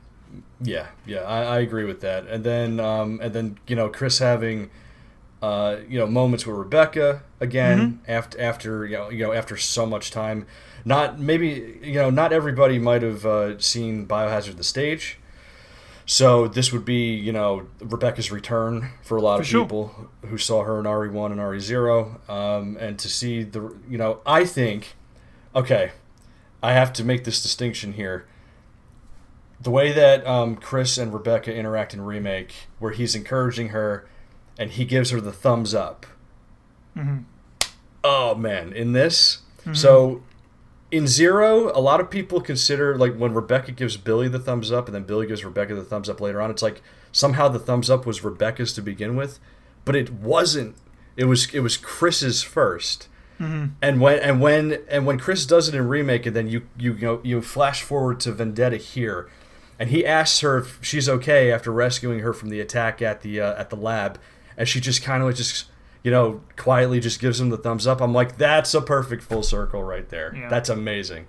So you could feel the relationship, kind of come back, like reignite, like sort of like that, even if it's a faint one, like a spark that was there from RE1 or Remake specifically, actually. Yeah, that's certainly a great thing. Like, obviously, I think generally speaking, the general sentiment is they handled Rebecca pretty well in this film. Like, they brought her back in a really interesting way, and like her position and what she does for her work and stuff all makes sense. And again, with the interactions with Chris, just really good. Like, yes, you get that brotherly vibe, but he doesn't baby her or anything like that. There's a respect and there's honesty there and that kind of thing, which I really like. It's they're a bit grown up. So yeah, I just really love that sort of hotel room scene that they get before the film sort of really starts to kick off. Steve, how do you feel about Vendetta and Chris's portrayal? I think we've touched on some of the main stuff, but it's amazing how much younger Chris feels. Like this feels like a Chris who's not been quite as world weary as his earlier self. And, he is much more lighthearted. Like, this feels almost like this is set in a separate universe where only RE196 happened. And all that other stuff's there, doesn't happen. He seems just generally a lot more jovial. I know, obviously, there are some serious moments, particularly like being shot in the back and screaming as a house explodes. And the entire ridiculousness that is the gun kind of fight of incredibly poor trigger discipline. But that's a set piece. That's everybody suffers from that except John Wick. Leon blows the highway. Yeah, exactly. Murdering people. Why not? Sure, that's what you need to do to get over it. But Chris is okay. Like as a lively, light-hearted soldier dude, he feels like a perfect continuation of RE1 and arguably the stage, and then this. That works. I especially like the chemistry between him and Rebecca, and like that one scene after having just rescued her, where she's basically going, I'm going to wear a hazmat suit or anything. Like, why? Like that is a complete donut bonehead RE1 Chris move. I love it for it. I was going to mention that if you didn't. Yeah, he just shrugs when she asks him, "Why aren't you wearing a mask?" Like it's like he's like, you know, like, He thinks okay. he's bulletproof. He thinks he's genuinely bulletproof, and I can appreciate that. That is some proper protagonist moron levels. At this point, I think, like, you know, when, like, the explosion that RE6 and Vendetta gave us with the characters, it's no wonder that, you know, I'm not trying to lead us in, but it's no wonder that we got something like RE7 after this, because it was getting way out of control with, like, how the characters were, you know, just over the top and nearly immortal, and, you know, even like Steve says, even, like, acknowledging it to an extent, like breaking the fourth wall about, well, why you're going into a biohazard area, why aren't you wearing a mask or a helmet or, you know, a hazmat suit or anything like that? And it's like, yeah, whatever. You know, it's just, It'll be fine. the ridiculousness was just coming to a head at this point with these types of titles. I think it's funny because you say about leading us in, but there is a perfect thing on that. As what's weird about this is obviously, I mean, I'm just going to put it out there. Chris's face in this is a little bit weird. But what makes it even weirder is that this came out after RE7, where Chris had an even weirder face. That's Hunk. That's Hunk. You can't tell me. Oh wait, okay. It's Hunkfield. It's Hunk pretending to be Chris. He's an imposter. Indeed. Of course. So Chris is sus. to set that up. In later years, Chris was seconded to the Special Cases and Disposal Team, a unit of the BSAA elites working in controversial partnership with the rehabilitated Blue Umbrella PMC using developed anti-POW weapons and equipment. Chris was unhappy at the prospect of working with Blue Umbrella and was untrustworthy of their intentions. Nevertheless, he followed his orders and helped track down the criminal organisation The Connections, and also took part in Operation Lurking Fear to arrest Lucas Baker in 2017. We are, of course, talking about Resident Evil 7, where Chris is portrayed, yes, indeed, quite controversially by David Vaughan. In the final cutscene of the game, Resident Evil 7, obviously being the title, that is intentionally set quite far apart from everything else in the lore. There's very little that brings it to up against everything that we know and love, which is why we're all freaking out about a file at the end of the game that mentions a bizarre company that hasn't been mentioned in 20 years. And then surprisingly, at the end, a soldier takes off his helmet and introduces himself as Redfield, and he looks nothing like Chris. And the fandom exploded with trust issues as to who this person is. Yes, and I think Capcom even had to come out and pretty much put out some statements, let's be honest about it. So, Steve, how do you feel about Chris's new face model and, you know, what we get to see of him as a character in the little bit that we get in 7, but I guess we get a lot more in the DLC, so obviously take that into account. This is where Steve gets shot and taken out by the fandom and just executed, because I didn't hate it. I just saw this version of Chris as like someone took our remake Chris, which would have been remaster Chris, and then did him up in the RE engine. And it's the hair colour, I think, that mostly throws people off, personally. Because he's more blonde than he is brown. And, you know, because to me, from remaster, which was the most recent Chris, to then, I could see it. You know, it's not the same aged up, bulky Chris that we've seen from, like, you know, 5 and 6, but it's okay. Character-wise, I actually really love his character in this. Yeah. Like, as the professional soldier, still cares for these people of the Blue Umbrella troops. Like, and he's not despondent or tired. He's just a guy on the job, and like that. Is it that he sees you know, Lucas as Irving 2.0. He's still just crap on his boot. He don't give a you know. And then when it comes down to the final lines where Umbrella's like, need to do this for the tech guys, like, he just shoots at Crimea River.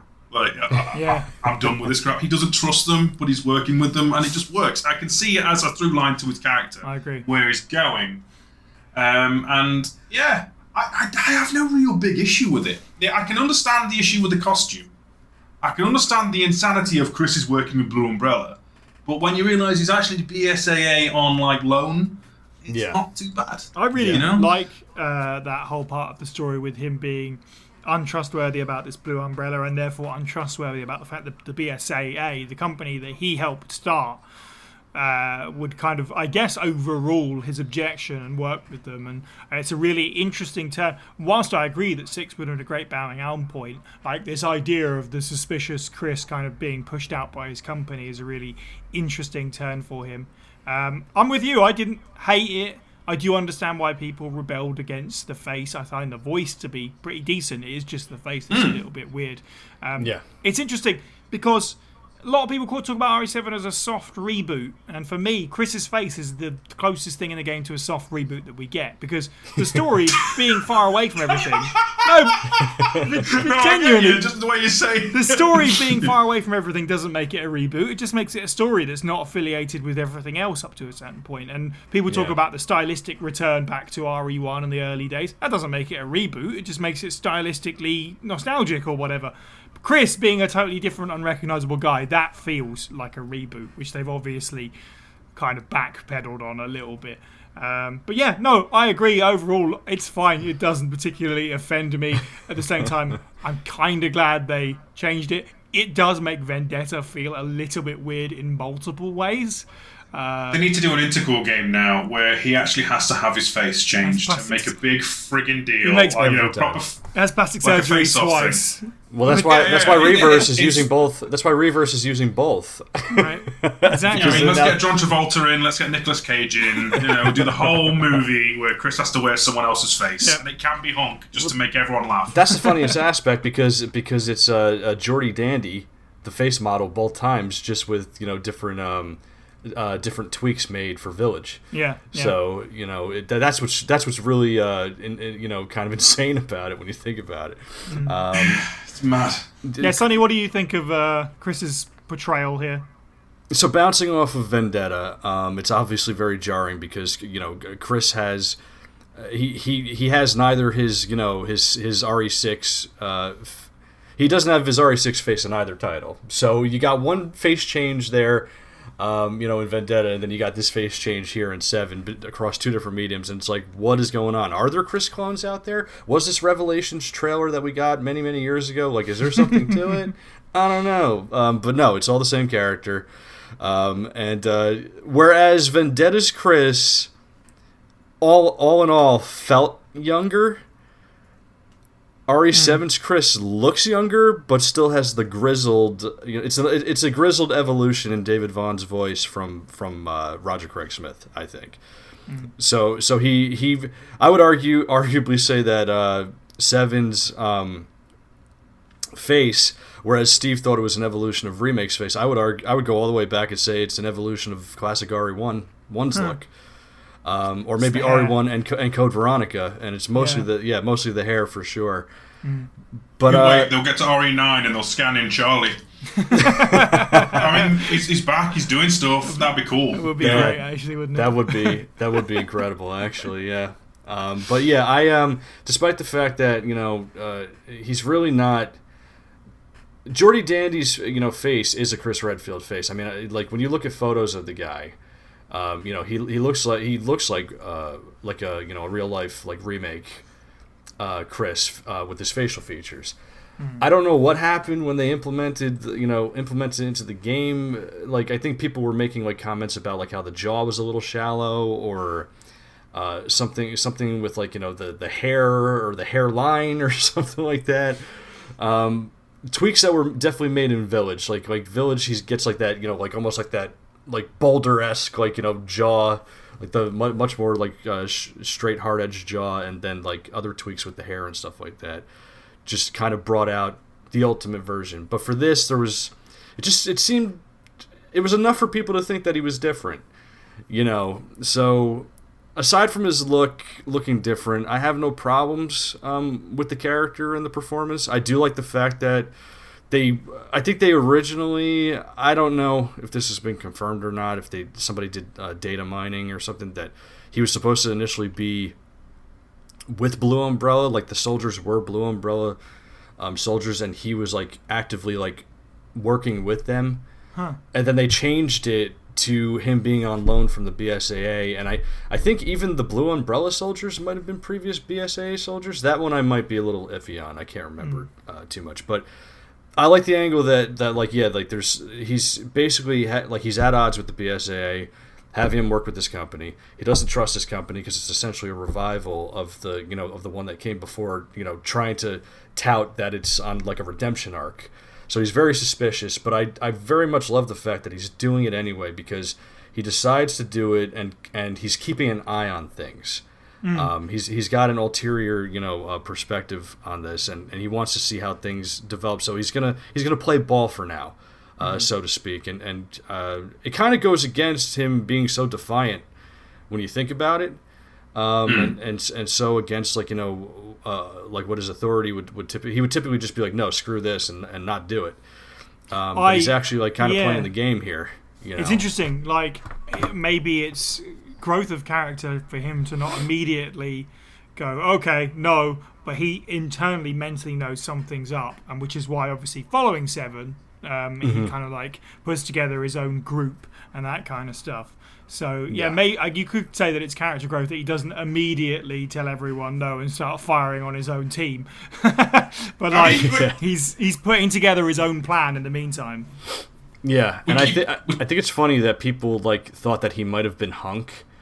I don't know if it's because they were wearing all like black, like umbrella fatigues, or being a part of an umbrella team, or maybe it's a side effect of the fact that at this point Chris and Hunk had basically become the same character, with them being the only survivor of their teams between Chris and 6 and Vendetta and 7, and the fact that like he also adopted the neckbreaker move in RE6 as well. Like there's just so many correlations at this point between him and Hunk that I could understand why I guess maybe sort of like subconsciously maybe a lot of people thought it was that character. It's I mean, they've never been in the same room. There might be some hell of a terrible twist coming. Yeah. Like, I was Hunk all along. Dun dun dun. I want to talk about the fact we keep saying Chris should go into an advisor role, and he technically does this in the DLC because he's the one still overseeing Umbrella after Not a Hero has concluded it through into End of Zoe. He's still there. That seems strange for him because Chris is normally the guy who you send in to solve the problem, not the aftercare. Right. That's a good point. So he must still be in deep with Umbrella long enough to really get his suspicions confirmed. Yeah, because that's like a good 2 or 3 weeks at least. Yeah, I think at this point he's like covertly looking for the evidence that something's up with the Blue Umbrella. He's not jumping to the conclusion. He's looking for the proof before he does something, and maybe that's part of it. Again, headcanon, I guess, but. But if the shoe fits, Yeah, and I know, and there is a distinction there. I mean, like you could attribute it to character growth, and for me, I always love a great character arc. I always love to see growth in characters, see where they go. I don't want them to end up in the in the same place like we kind of he kind of ended up like that in RE6. He kind of went in a circle a little bit, and this seems more like an evolution of his character. I think, because Wesker's gone, a lot of other stuff largely is gone, but now we've got this Blue Umbrella issue going on, and his own organization is a little fishy even at this point. So it's an interesting turn for him in this. So for the brief stuff that we get in RE7 and the Not a Hero stuff, and the fact that he's still punching monsters in the face and blowing their heads explode when his fist lands on impact.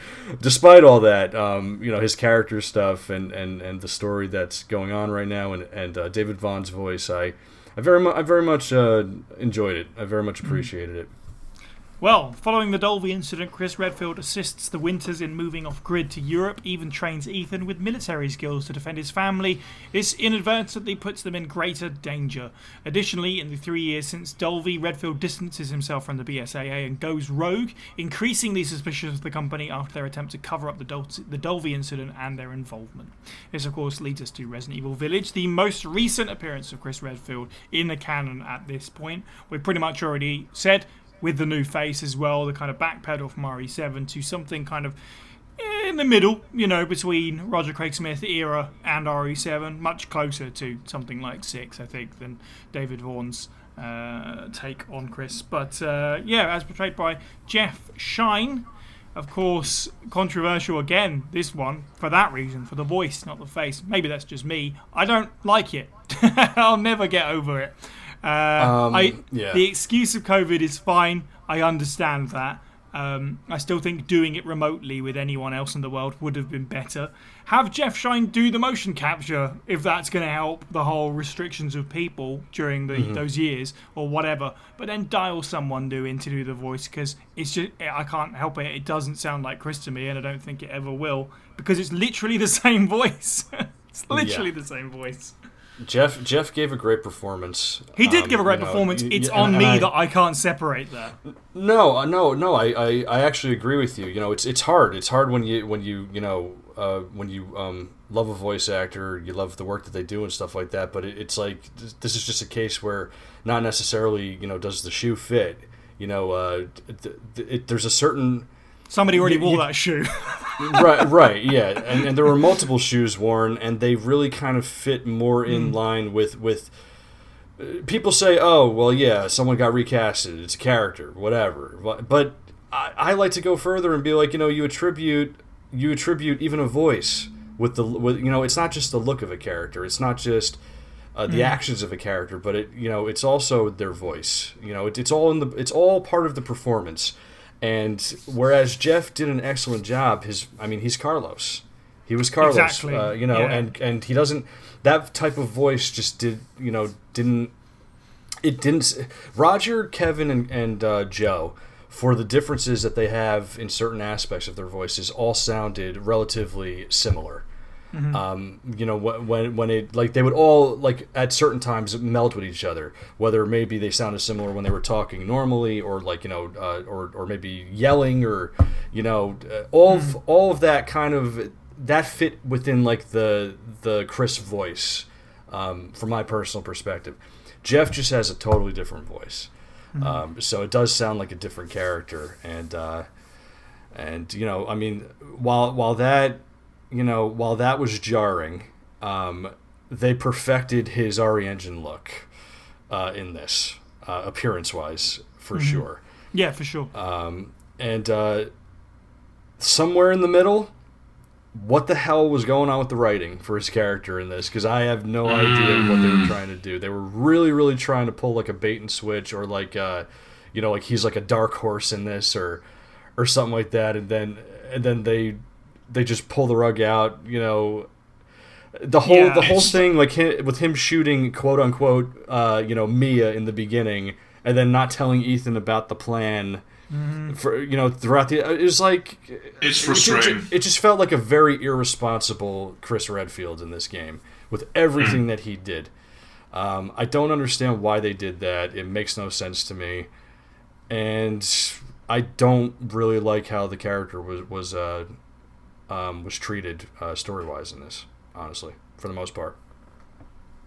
I felt like he was made to be like a jerk or something, because even the scenes with Mia, they were just making him like he's just screwed up again or something, but they were forcing it, not that it organically happened. It's just everything about Chris is something that he just screwed up in this game, but it was just not on brand for how he typically handles things. It's very irresponsible and very very sort of just almost intentionally just not caring, right? I guess. Yeah. I don't know. He's standoffish and hostile to Ethan, even when in that boatyard scene makes me very angry. The way he's almost dismissive of Ethan's abilities, having him already seen off so much stuff and having been trained by Chris to then be dismissive of the man he's meant to be caring about. And I know a lot of people like the scene when they quote-unquote reunite, but he still feels a bit patronising and okay, kid. And then if inevitably, Chris, having for some reason taken down this almost sarcastic, sardonic path up with him, leads to Ethan kind of getting killed. I would argue out of all the deaths that have ever happened around Chris, it's probably the one that I would say is arguably more his fault than the others. And even then, he still warns Ethan about Miranda and still lets him go off and get killed. Yeah. I agree with that, actually. And this is someone who's not... I'm not one of these people who goes, oh, Chris gets everybody killed, blah, blah, blah. Now, that's not always the case. I feel like there's situations around stuff that Chris gets into. Yeah. And then people, unfortunately, die. That's not Chris's fault. In this case, I think Ethan's death is largely as much on him as it is anybody else. Yeah. And with that whole thing about Chris gets everybody killed, no. He's saved way more people exactly. than gotten killed. Yeah. It's a meme because the previous 3 games...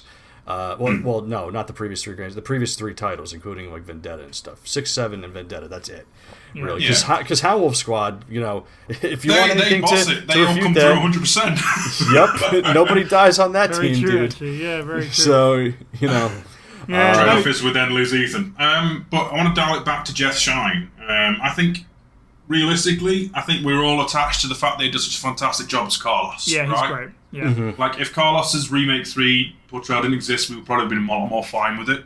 As a version of a gritty whole version of Chris, who I can understand from sort of the BSA being rotten and being pissed off about it, making strange, risky moves, but he puts his entire family in danger as a result.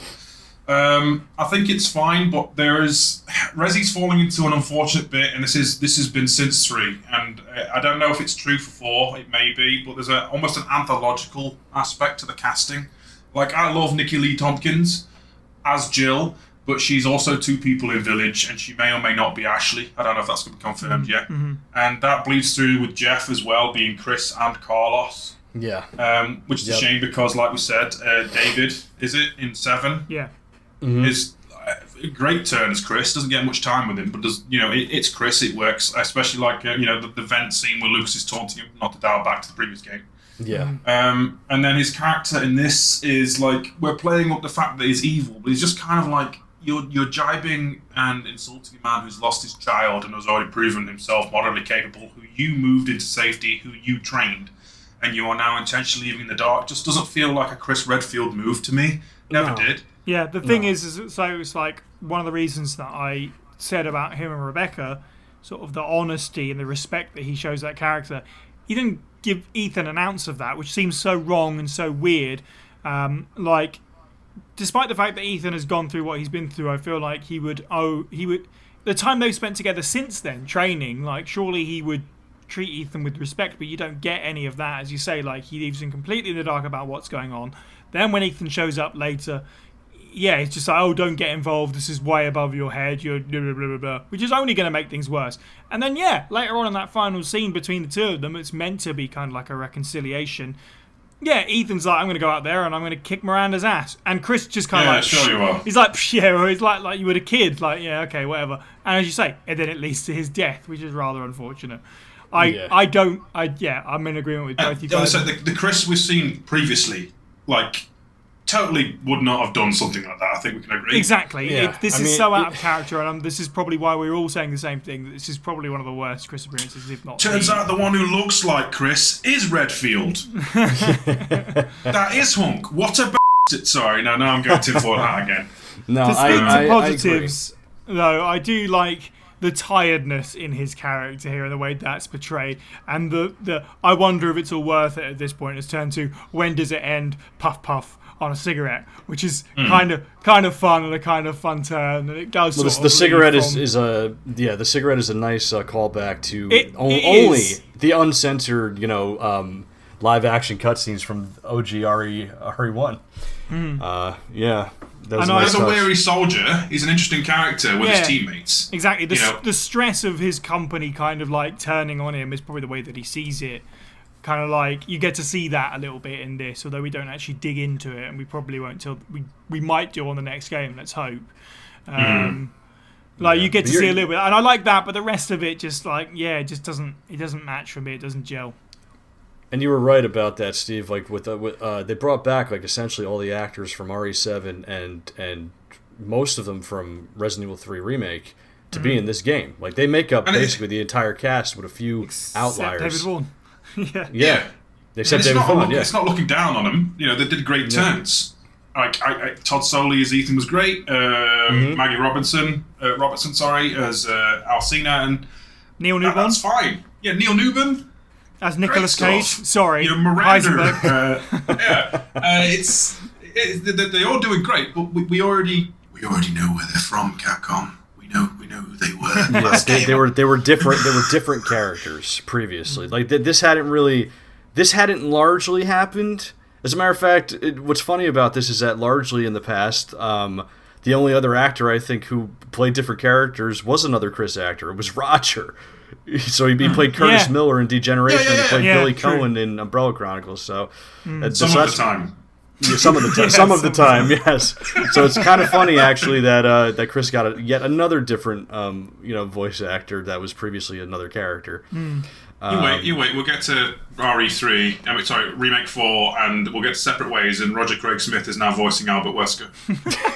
just to muddy the waters even further. But yeah, Chris's section when you play as him in this was very exciting. Yeah, that's fair. Once again, it shows the difference between who he is and who Ethan is. At this time, how he deals with all, especially he's got more technology with Howlin' Wolf Squad. What was it? Like, he was able to basically map out, use a transmitter or something like that for like a strike on a target, stuff like that. Like, he's very much elite in the combat and everything that's going on. Whereas Ethan, he was trained by Chris, but he's still very much a civilian with training. Yeah. He's not an actual soldier. Capcom acknowledge the difference with that, where they go, right, you're playing as Chris, everything's action, you are overpowered AF, have some fun. Of course, it would make no sense to tone him down. They're acknowledging this is where Chris is at now, so I like that separation, certainly.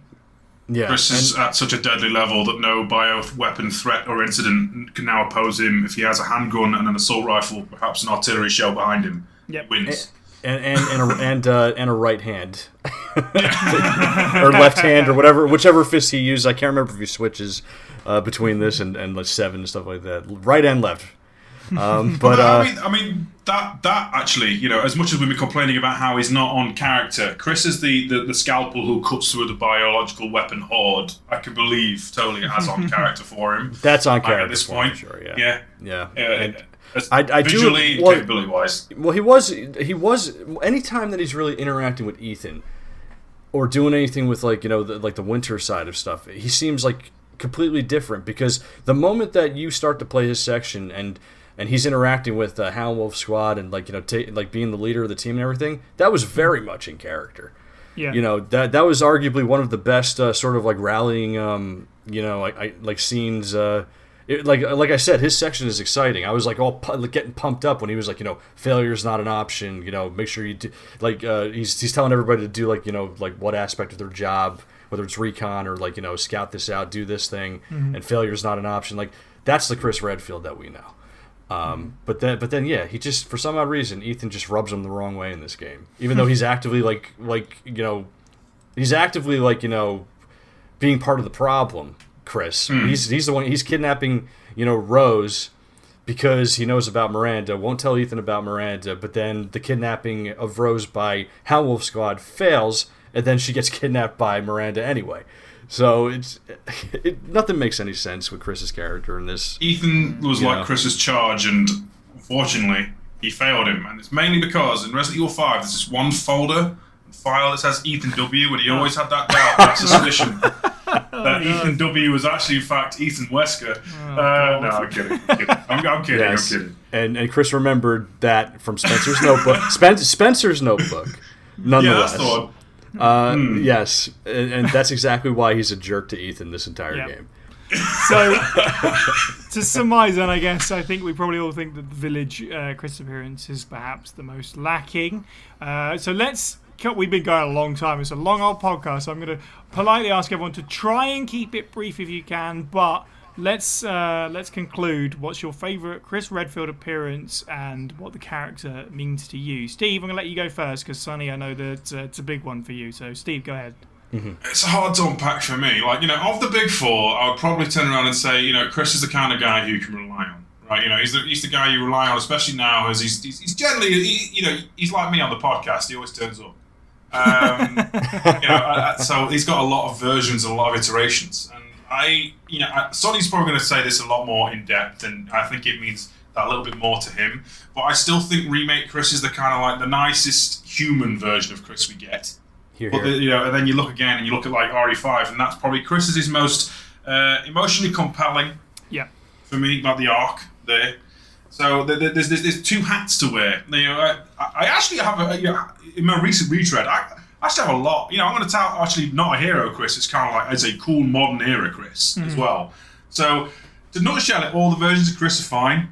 But I have an affinity for Remake Chris, especially because of the humanity of him. I think that talking about this, as is often the case, has made me a little bit warmer about it, because out of the 4 core characters, I feel like I always feel the less about Chris as a character. And I think that, not to be harsh or anything, but I do feel like at a certain point he kind of overstayed his welcome a little bit. We were talking about the perfect exit and that kind of thing. That being said, I am intrigued about the character moving forward and the BSAA thing, and maybe we'll find a better exit point at that stage. But you're right, in terms of like a reliable protagonist, and whilst he can be a little bit meat and potatoes sometimes, at least he isn't the most generic man alive. Like, he was, since we said from the beginning onwards, he's been a human being instead of just like a cardboard cutout of a soldier. And whilst we've got closer to that over the years, at least the stories around him have been interesting, which is why he becomes a peak soldier in 6, and the following film, the next thing it is a CGI film where he's a total donut. Yeah, well, exactly. There you go. And sometimes that's what you want. But RE5, as I said before, is probably my favourite, just because of the story that he gets to go on, and I just felt like it's such a perfect summation of everything that led up to that point. Sonny, again, your favourite Chris appearance and what the character means to you. It's Remake. Steve was right, and it's because it's the most human. I think RE5 would have taken the cake if they didn't go over the top with it, turn him into a bit of a superhero, a little bit more like comic book action hero versus comic villain with Wesker. If they had kept it a little more grounded, I think with that game and the rivalry, I think 5 would have taken the cake. But for me, it has to be Remake, because I think while he didn't get nearly as much to work with as Kevin Dorman and Roger Craig Smith, I think Joe White just brought the most humanity to the character. And I think that goes back to what we were discussing throughout the podcast: the human values, the qualities, and kind of just being more just grounded in reality. That's something that's a personal taste for me. I like when things are more grounded in reality, and sort of balance themselves out rather than going above and beyond to the point where I'm like, this is not possible. Some of this is just really stretching the imagination. It just to me, Chris was a human in Remake, but he still had all the qualities of someone who had a large sense of justice, drive, determination, value for human life, wanted to do the right thing, even if it got him in trouble with his with any authority figure that he was under. He was just uncompromising in that sense, that he wanted to do the right thing and would bow to no one in that sense. And for me, ever since I was a wee one up until now, always found that very inspiring and something to look up to. So that's Chris Redfield for me. Excellent. Well, nothing else remains for me but to thank our contributors, our patrons, and our listeners. Join the First Dates Break Discord server to become part of our community and hear the show early and unedited. And don't forget to follow us on Twitter, Facebook, Instagram, YouTube, and more. All of these links and all of our content can be found at faspraypod.com. You can listen to the podcast on YouTube, Spotify, iTunes, and all good podcasting apps. And if you like what you hear, please do leave us a review where you can and spread the good word. Don't forget you can support the show by picking up some merch or at patreon.com/FASprayPod for as little as $1 a month. On our next episode, we return to the snow-capped 2021 smash hit Resident Evil Village as the long-awaited DLC is almost among us. Join us for our immediate reaction to the Winter's expansion. Thank you to the panel. You can follow all of us individually. I'm at Syniac_123. Steve is at FB Steve Was Taken, and Sonny is at Sonny Bauer 8462. And finally, thank you for listening, and have a good week.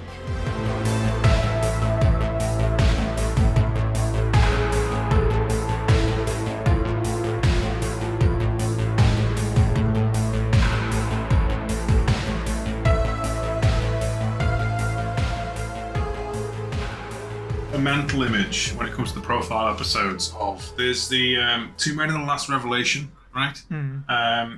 All the villains and various characters of her life are basically sat in a living room, reminiscing about their adventures, and that's what feels like Profile. Is we're all just reminiscing about Chris Redfield's journey, their story, Yeah. everything. Yeah. Sat around a fire. Yeah. Campfire Whether stories. it's Yeah, that's the one. That's the one. All right, that made me feel instantly better. There you go. Setting minds at ease, Steve. There you go. We don't need to be perfect. We just need to remember. Oh yeah, Chris Redfield. He's that one who shot the zombies, right? I forget what else. He's that guy that shot the zombies, and then he shot more zombies, and then maybe there was a snake or a shark, or it depends on which way he went. I don't know. They remade him shooting the zombies. Yeah. And then time passed, and he was shooting like Las Plagas parasites, and I don't know. Yeah, dealing with that crazy guy in the sunglasses multiple times throughout history. Yeah, that guy.